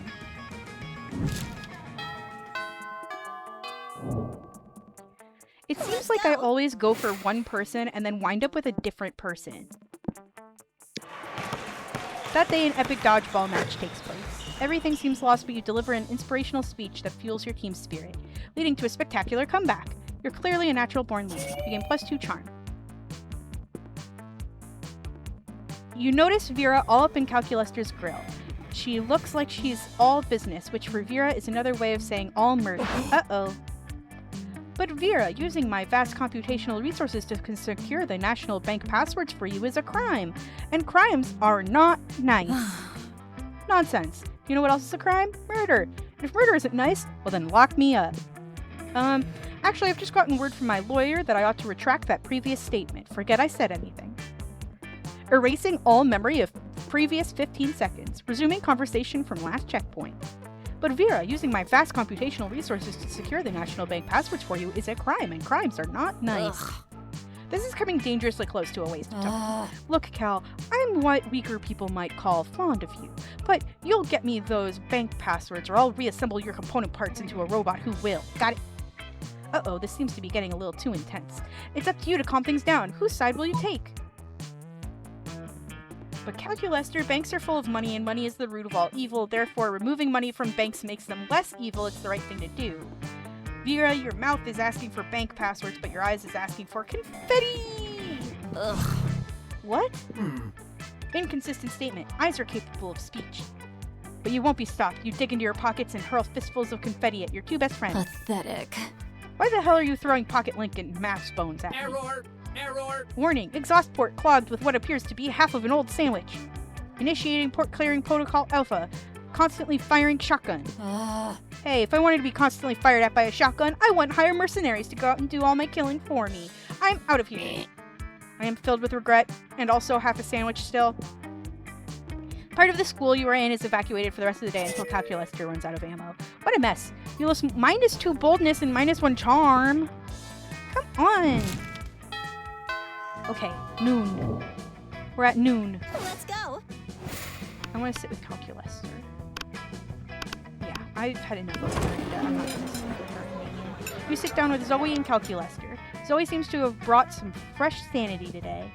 That is, she is a screaming man strapped to the table and is currently siphoning his sanity out through his eye sockets. Friend Zoe, I'm afraid I must take issue with your current practice. What, eating? Eating in a manner which causes a human to repeatedly scream, "Kill me," while avoiding his bowels and bladder. It does not seem nice. Are you for real? Look, I was born this way, okay? And it's not so much born as ripped from the fabric of reality itself and animated with equal parts raw malice and concept of despair. But still, don't judge me. I do not possess the necessary firmware to judge you, Zoe. I do, however, wish that you would find another way to attain sustenance. You can't stand to see these two at odds. Maybe you could convince Zoe to change her ways, or convince Calculester that they don't need changing. Zoe, why don't you try to eat this vegan brownie I brought instead? It's probably way tastier than that guy's sanity. Come on, Calculester, sanity isn't even one of the top 5 worst things Zoe could be devouring from this dude. I want to help Calculester. Wait, you're telling me it's possible to eat food? That is in fact the primary purpose of food. Wow, well this changes everything. Toss me that brownie. Tossing the brownie is unnecessary because you're sitting right next to Zoe, but you don't argue with a woman who has an insane half-corpse tied to the cafeteria table. OMG! This is delicious! It doesn't even taste like suffering a little bit. That's because it is a vegan brownie. You know, I never thought I could enjoy something that didn't involve mutilating a person's body and mind. You've opened my many eyes today. But I'm not sure if I'm ready to go full vegan. Maybe I can be flexitarian, as in sometimes eating vegan food, sometimes devouring people's minds and souls. It sounds okay enough. Query, what should we do with the gibbering human that is still affixed to the stable? Oh man, I don't know. This is so embarrassing. Put him in the trash compactor, I guess? That does seem to be the official school policy, yes. You really bond with Calculester while hauling the convulsing mass of human flesh to the garbage chute. Teamwork makes the dream work. I like Calculester. Let's go.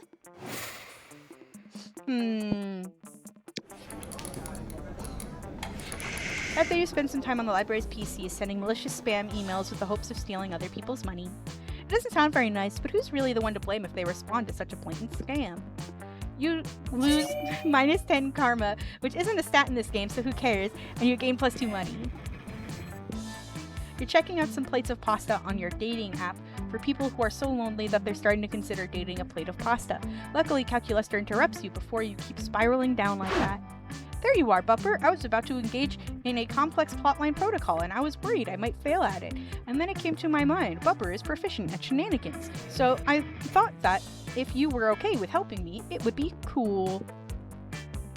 You tell Calculester that you're in. You also tell him there's no need to use air quotes for cool. I am happy. Whoa, I'm already learning stuff. Exciting. So here's the thing. So far, I've been enjoying being alive, but recently I'm starting to question myself. Am I doing life right? Am I good at living? I do not know. All of this is so new to me, and I might be doing it all wrong, so I wanted to consult some expert living organic forms, so I can crack the correct formula of existence. Yikes.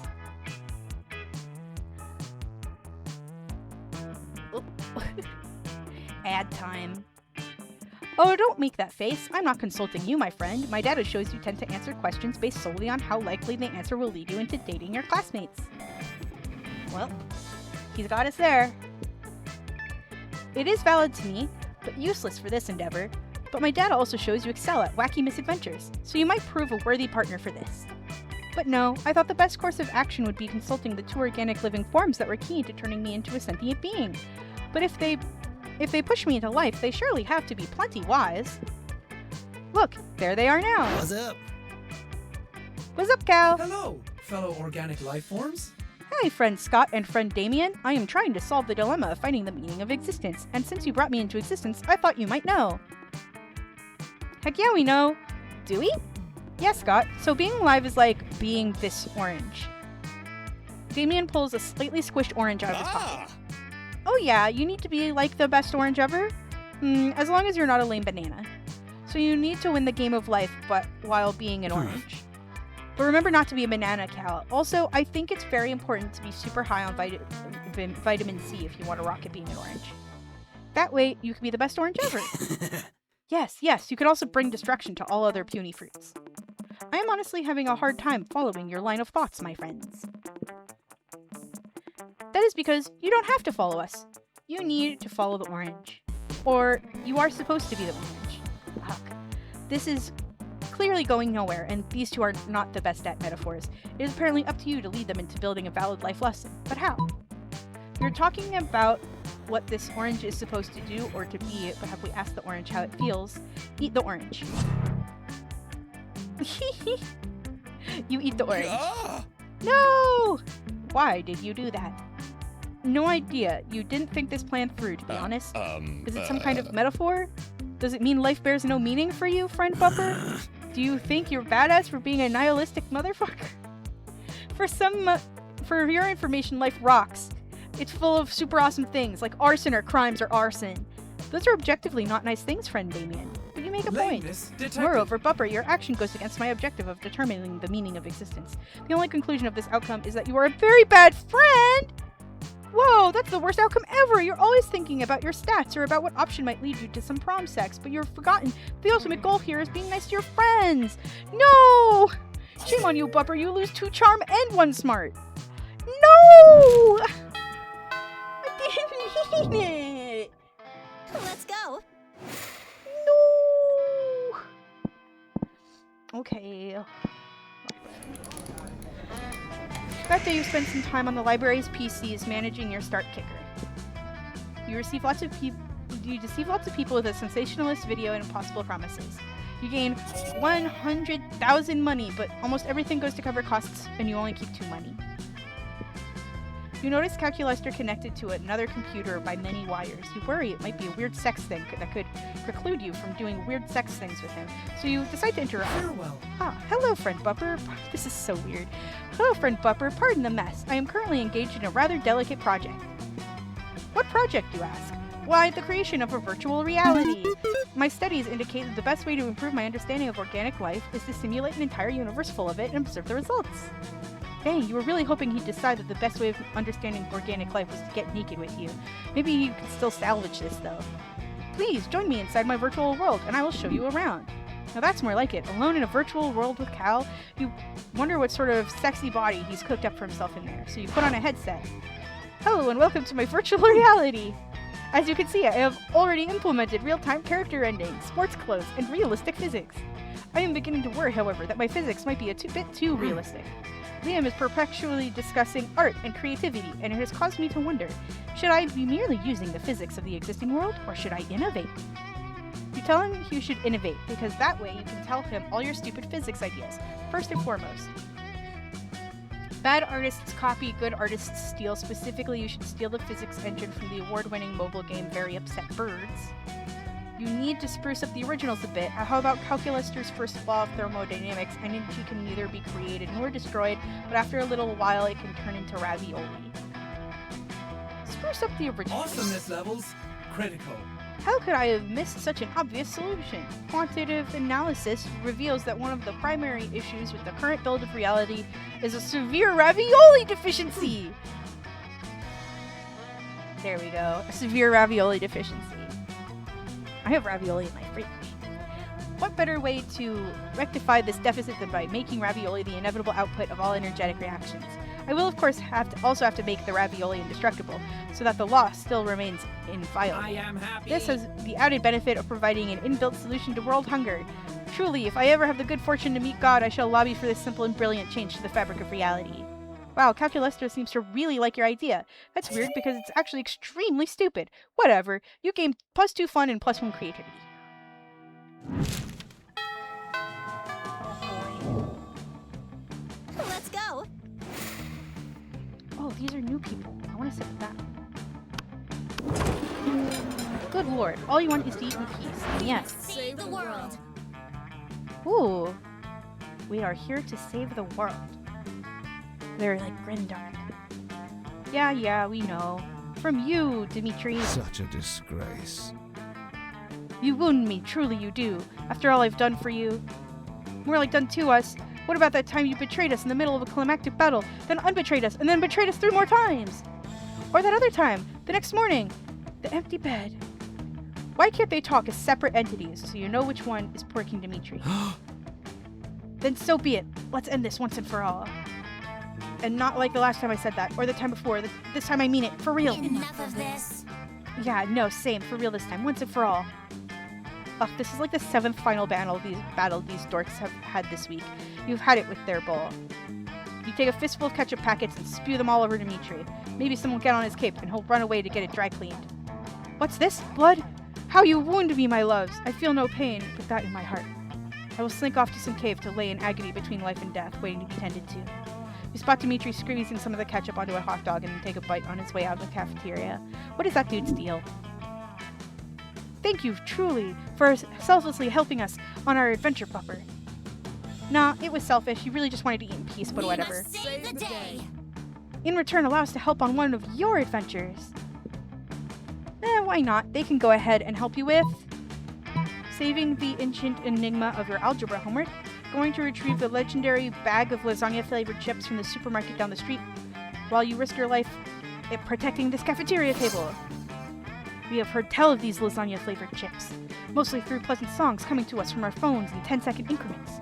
Very well, as long as you promise to guard this cafeteria table with your life. Always the same Wait, with you. why do we need you to guard this? Never mind, whatever. You helped us, we'll help you. That's what decent people do. That's what decent people do. Okay, Coven. Sure, whatever. I bet they always try to be their best selves. Why are they even at this school? Alright, here are your chips. Don't ask why it took so long. It doesn't matter who was or wasn't making out with a near-death Dimitri in the secret cave somewhere as his wet shirt clung dramatically to his chiseled abs, and his breathing was ragged as he danced on the edge of life and death, and a tough choice had to be made as to whether to spare his Try life. not to get Here's your killed change. soon. Goodbye. Your change? You didn't give him any money. Well, in their hurry to avoid further questions, not that you were going to ask, you really don't care, they gave you +4 money. Sweet deal. Okay, week 3. Let's go. You're in the library. Can I Hey, buy anything stranger. today?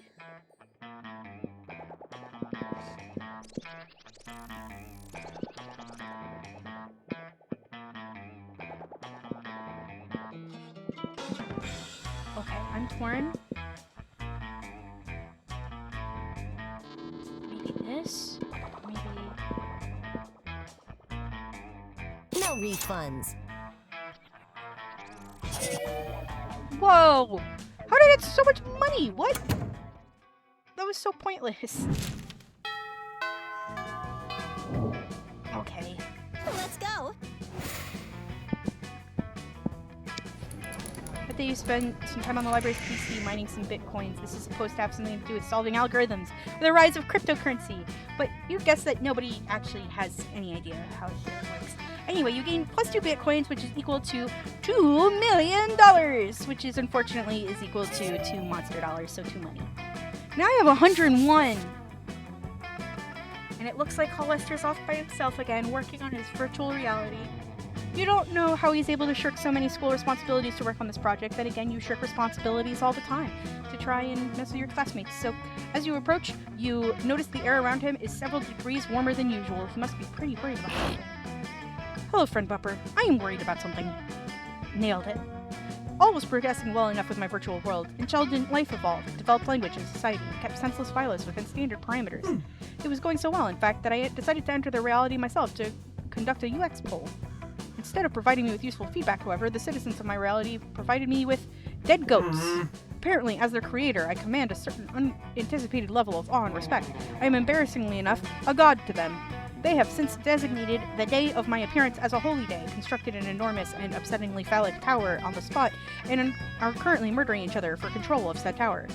Senseless violence has spiked well outside the acceptable range. And now, instead of improving their virtual society, the people are spending all their time putting my face on various merchandise and co-opting popular music genres to sing my praises. I must devise a way to cure them of this unhealthy obsession. But when I tried telling them to stop, all it did was spark a holy war. What to do? Oh god! Involve your highest rank worshippers in a controversial scandal with minors, or produce a little grumpy Nietzsche? A little grumpy Critical Nietzsche. levels of awesomeness detected. Interesting. A small, adorable construct that will argue for my non-existence. I worry, however, that one simply will not be enough. How about 50,000? Hey, it's not your reality. You tell Cal to go ahead. You enter Calculester's reality to watch the Nietzschelings work their magic. There they go, subverting the very concept of religion as affection manufactured by weaker men. Look, now they appear to be arguing against the very concepts of humility and submission. I am happy. And look at how quickly they can strip all the flesh off a gazelle. Nature truly is astonishing. You're not sure you'll ever get the image of 1,000 Nietzsches swarming all over a gazelle carcass out of your head. But hey, that's what alcohol is for. For helping Cal fake his own death, you gain +2 creativity and +1 boldness.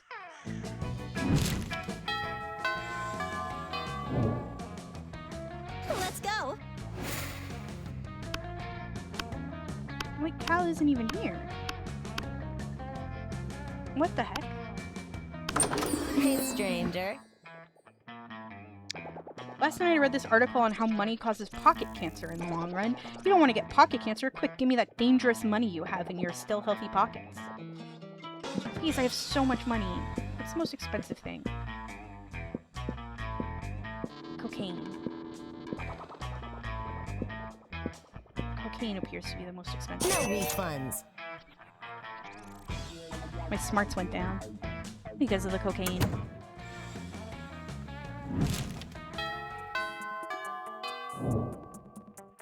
Let's go.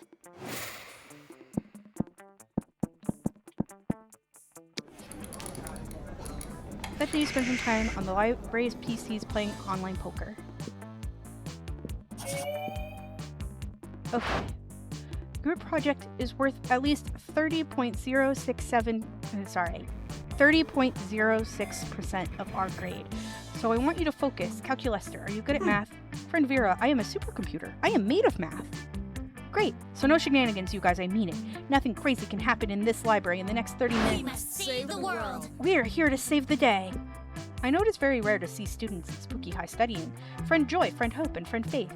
But I assure you that the world is in no danger, and this is a very normal activity at many other schools. Fair ladies of magic, you may have beaten me to the library, but you shall not beat me to their souls. Come to the dark side. Come, fearsome snake lady and metal monster, come join me in the dark side. Will that help me pass this class? Because my interests right now are limited solely to doing that. Crime bosses respect you less if they think you're stupid. Yes, joining the dark side will definitely help you pass this class. Don't listen to him. Those lips are speaking nothing but lies and give nothing but kisses of betrayal. And it's also an incredibly fiscally responsible decision. Fiscally responsible? Tell me more. Yes, please tell us more. From context, I am assuming that this dark side refers to the evil nature of your plans, rather than color, but moral ambiguity often confuses me. No need to be confused. Joining the dark side is the right thing. Oh, I always do my best to do the right thing. No, don't! And I'm a pretty big fan of doing the thing that's the opposite of the thing the Coven is trying to get me to do, so I am most tempted myself. But if they go to the dark side, how will they go to prom at your side? Time to sway them. Dimitri's not telling you the dark side's darkest secret. Terrible Wi-Fi. No way! Everybody's going to the dark side these days. It's totally touristy and played out. The hot destination this year is Malaysia. Terrible Wi-Fi. Objection, Wi-Fi not required. I am the internet. You mean you're made out of a lot of the same components as the internet, so connecting will be easy for you? Negative. I am the real, actual internet. It is me. Oh, wow. That's sort of a big deal. How did I not know this already? My friends rarely ask deep personal questions about me or my existence. It is a sadness. I'm sorry, Cal. I didn't mean to hurt your feelings. It is alright. Your words come from a place of caring, unlike Bupper's words, which come from a place of being willing to say or do anything to take one of their most likable classmates to prom. Yes, good. I'm glad we have had an emotional moment here together. Now, if the Wi-Fi issue is solved, shall we adjourn to the dark side? Negative. I am the internet. What does that have to do with... Do you not understand? I am the internet! Yeah, Dimitri, God, can't you see that calculator is the internet right now? How rude, honestly. Vera leads Calculester away as the robot continues to bellow about how he is the internet. He seems pleased with himself, even if you're pretty sure he is not the internet.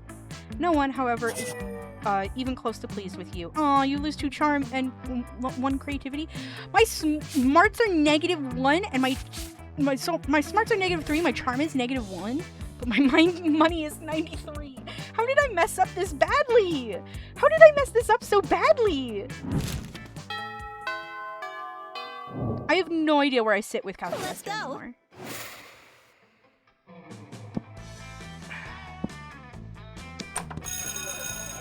Today you learn a ton of spells that are all as cool as they are seemingly useless. A spell to renew sticker stickiness. A spell to turn chocolate and vanilla ice cream into vanilla and chocolate ice cream. A spell to gain +2 smarts. You actually used that last spell. You gain +2 smarts. Another day of class, another seemingly arbitrary group project given by Mrs. the Loch Ness Monster. Upgrade Calculester? That is what is every other group doing for this assignment? He's the only robo-classmate. Yeah, besides, Calculester's absolutely perfect as he is. Error, factual inaccuracy. I have multiple bugs. Having bugs doesn't make you less perfect. Swarms of flesh-eating beetles often follow in my dreadful wake, and I'm still crazy hot. I too sometimes become crazy hot. It is called overheating, and it is yet another problem with my physical form. Just let me improve your self-esteem, mechanical mortal. I mean, hooray, body positivity, haha. Look, I get where you're coming from, Zoe, and Calculester is great as he is, but our grades won't be unless we buckle down. Buckling down is what you're best at, other than guessing which classmates would like what response, but now isn't the time for that.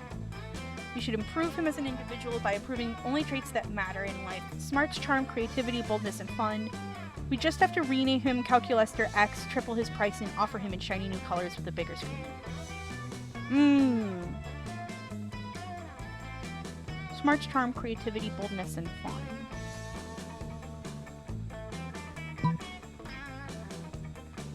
Or triple his price. Yes, of course. In immersing myself completely in Spooky High, I quickly come to realize that traits like honor, nobility, empathy, and logic have no place here. But how does one change those innate personality traits? You explain that you usually do it by walking to random parts of the school and doing silly bull to your classmates. Solid plan, but sounds like it would take too much time. Is there a shortcut? I can access my personality chip and manually alter my smarts, charm, creativity, boldness, and fun from there. That's handy. Let's do it. Start with boldness. I want to get spicy. Very well, I shall start with a conservative modification, incrementing boldness by 0.5. Interesting. Now that I am slightly bolder, I feel that 0.5 was not enough of an increase. I wish I had been bolder. Do more then. Agreed. Incrementing boldness by 65 million! Wait, that's too bold! Too bold! Eggplant. What up, nerds? It is I, Calculester.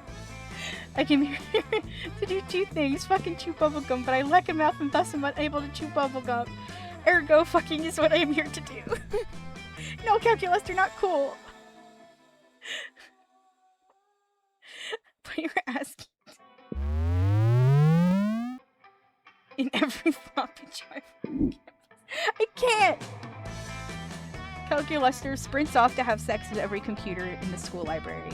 He shows them such a good time that none of them will show anything but porn for the rest of the day. Eventually, Calculester's hard drive overheats.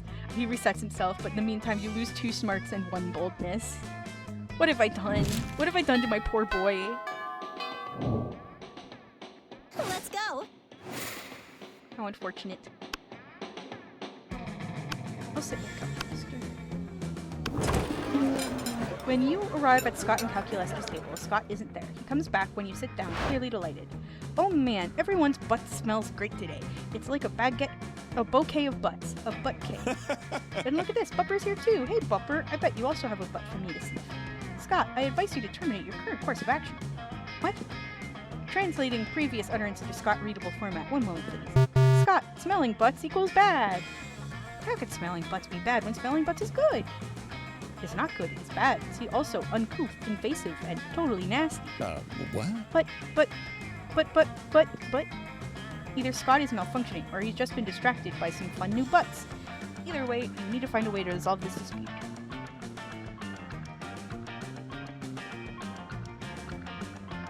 Calculister is right, Scott. You've got to be polite and respect people's privacy. Why not present them with an official form requesting a butt smelling? Or, you don't understand Calculister. You use complex analytical software to understand your surroundings. Scott's complex analytical software is smelling butts. Bye-bye, Piranha. Thank you for coming.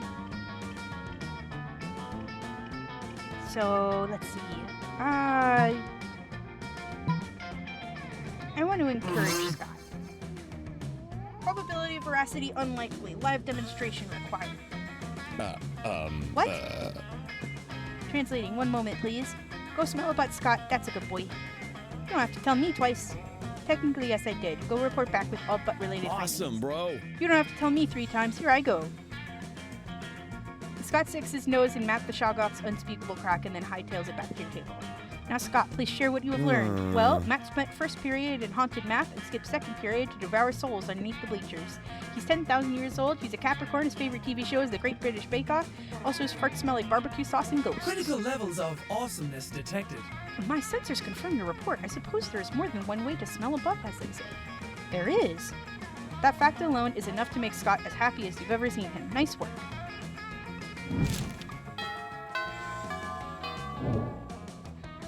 Let's go. I love the music in this game. Now, where do we go? He's always in the library. That day you spent some time in the library's PCs playing some good old online poker. I got +2 money. I don't need money. I don't need more money. You notice Calculister taking one of his favorite succulents out for a walk. Suddenly the wolf pack comes jogging around the corner and nearly crashes into him. Hey, watch where you're going, nerd. I'm terribly sorry. I'm simply taking my succulent for its daily walk.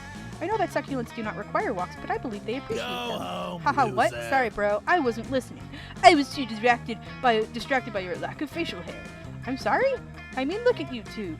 When's the last time you shaved? Never? Are you talking to me and my plant? If so, there is a simple explanation for our lack of facial hair. I myself am a robot, and my succulent is a succulent. Neither succulents or robots grow facial hair. I've got a succulent too, if you know what I mean. It's like... Look at her. Oh, just... Ah, nice, bro. Good joke. Bump my fist with your fist, bro. Oh, you like succulents too? No! No! Calculister, no! No. Oh, okay. Well, we'll just be getting back to my walk then. No way! Not so fast, bro. We're not gonna let your unmanly facial hair lacking asses just wander around our halls. We demand you grow a beard now! Well, that's certainly not going to happen, but maybe we can find another way to convince the wolf pack that Calculister is manly enough to walk these halls.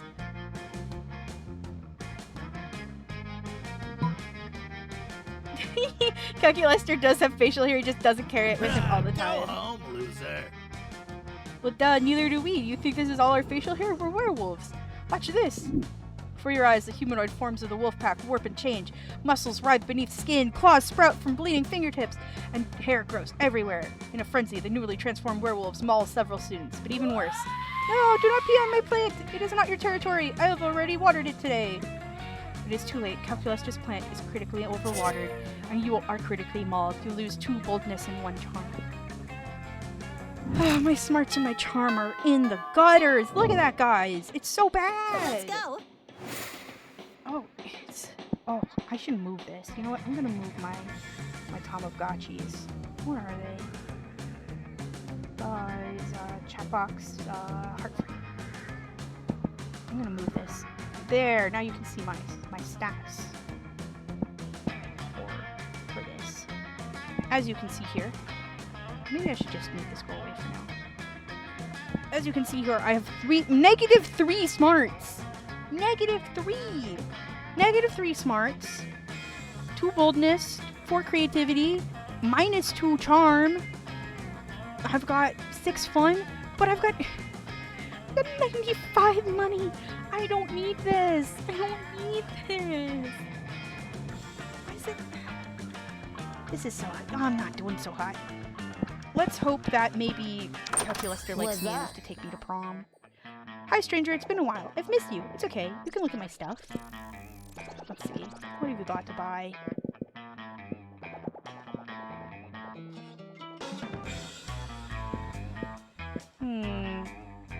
No refunds. Oh, they increase my stats. Now my smarts is 2. Okay. I see. I understand now. Let's go.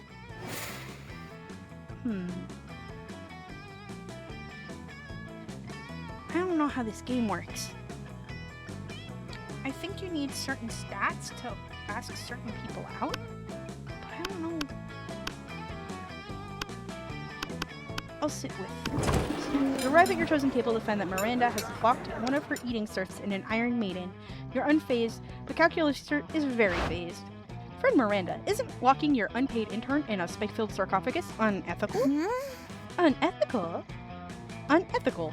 Adjective, inconsistent with rules and standards of ethics. Ethics? Oh, you mean those things poor people have instead of royal titles? She's got such a cute little outfit today. But I thought that ethics were a critical part of being a good organic creature. That's a common misconception. The key to being good is having a lot of money and punishing anyone who dares to disrespect you. For example, this saucy serf dared to put ketchup on the hot dog she was eating on my behalf. As if I were some sort of person to put ketchup on a hot dog. 48 hours in the Iron Maiden t-shirt. Error! Warning, Error. friends' statements are inconsistent with internal moral compass. Existential crisis imminent. Uh-oh. Quick! Set Miranda straight, or set Calculator crooked.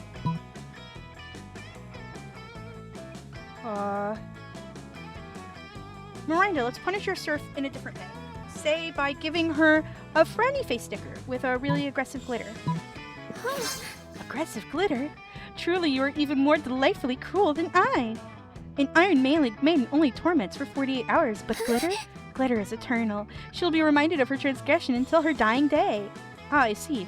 Friend Miranda's ethics module is poorly calibrated. Excuse me, is that disrespect that I hear? No, I feel no disrespect towards you, Miranda, because as a rule, I do not feel. Oh, wonderful. Would you like a job as one of my royal torturers? No, thank you. I will, however, supply you with stickers if it ensures the serf's safety. With the extra stickers left over from Calculator's first printing, you two start a thriving, punitive sticker business. It is a bonding experience. Oh, ad break is soon. Let's go. My charm is still -2, though.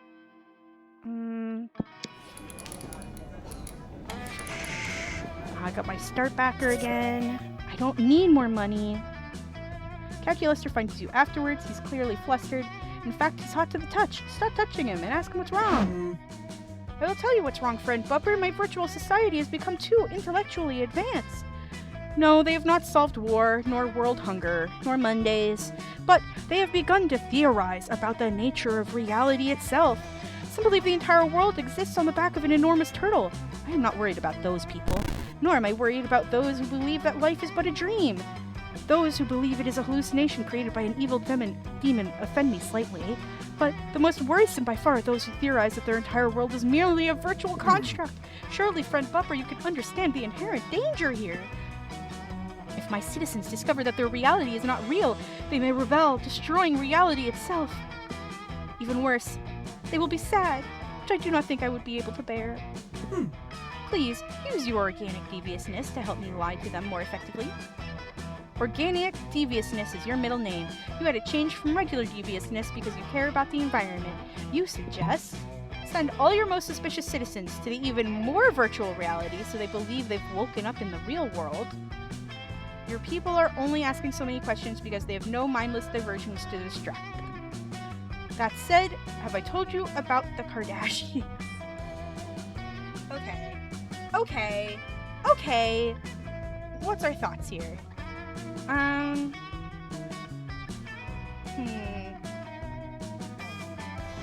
I like the idea of the deeper virtual reality. However, in reality, we do thrive on the Kardashians. We need mindless diversions. I think I'm gonna go with mindless diversions. Oh, not creative. But interesting, you wish me to distract my citizens with enormous posteriors, family squabbles, and lavish lifestyle fun. It's not something I ever would have considered, and yet, it has kept people in this reality from realizing they are in a simulation, has it not? Wait, what? Installing Kardashians.exe. One moment, please. Wait, back up a second.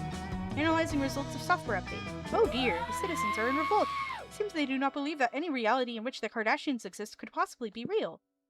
But what about this reality? Is this what people call lame? No time to answer existential questions, Bupper. I have a virtual uprising to address. You lose 2 boldness and 1 charm. Oh, the last of that text is gone. I want to ask calculus. Let's go. You finally pluck up your courage and ask your beloved to go to Monster Prom with you! I don't know, Bupper. I have stored countless images of you failing again and again in my memory RAM. And I have quite a lot of memory RAM. And yet your failures have taken like a third of it. I've even made a silly loop of the footage with lo-fi hip-hop playing in the background to make it less depressing. Is this what people I'm not call sure lame? what is required to succeed at PROM, but all data gathered implies whatever it is, it cannot be achieved by partnering with you. Sorry, friend Bupper. Starting rejection protocol. The shame of your constant failures was so great that you secluded yourself in your room for years and officially started dating your own pillow. Waifu life forever.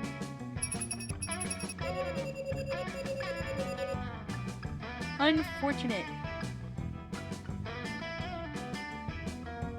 What was that? Oh, sorry, what was that pop-up? I want to see what it was. I'm going to my Steam. I want to see what the achievement I got was. I ended a run with 20 money or more. Tiger Millionaire.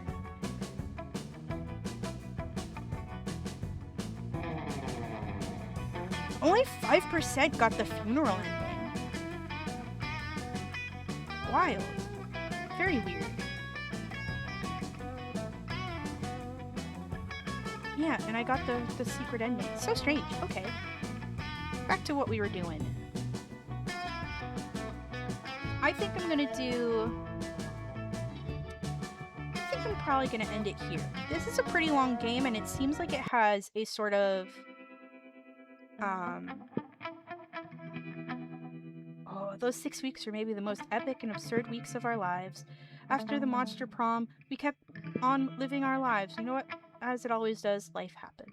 Hey, these are the new people. Hold on. There's this person, and there is a living suit of armor, and there's this demon woman, and this plant person that were added, and of course Calculaster. Everyone I want to date doesn't want to date me. No, I didn't get any. I was gonna raid into you. I got the alert that you were streaming, Doodle. But I guess you're not streaming anymore.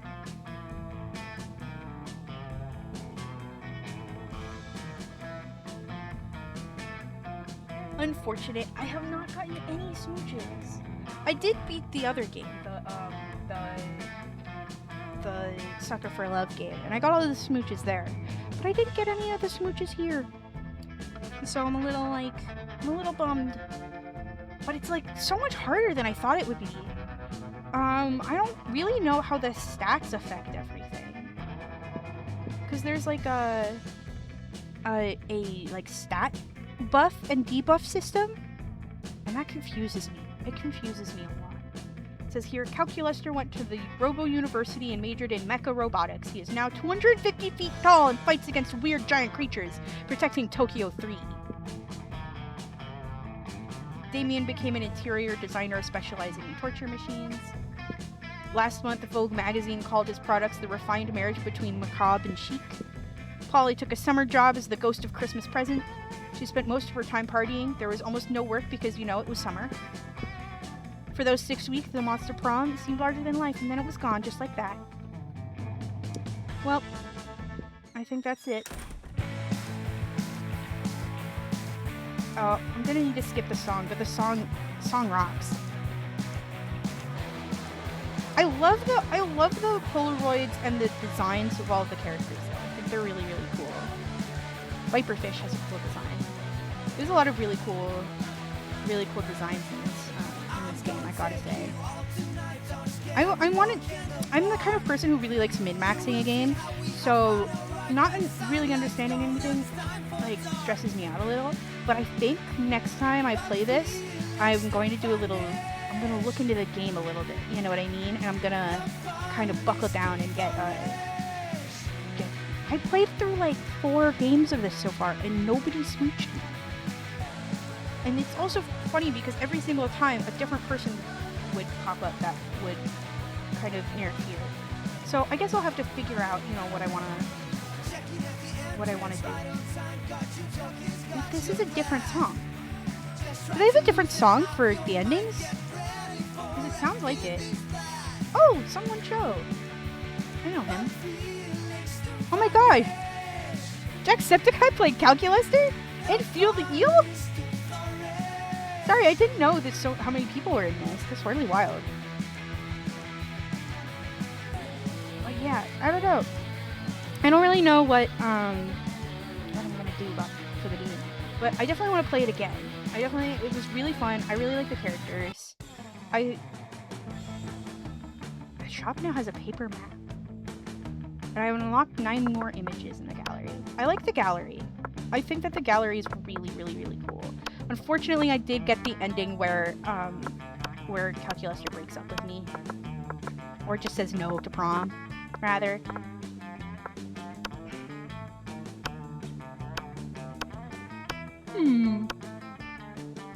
Which ones are new? Oh, these ones. I really like the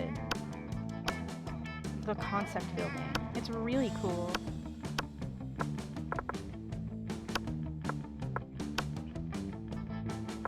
And then some fan art. Is there more? More new art? Hold on. Oh, there was. Here. Oh, there's other characters. Leonard and Dolly. Oh, they're cool. They're cool characters.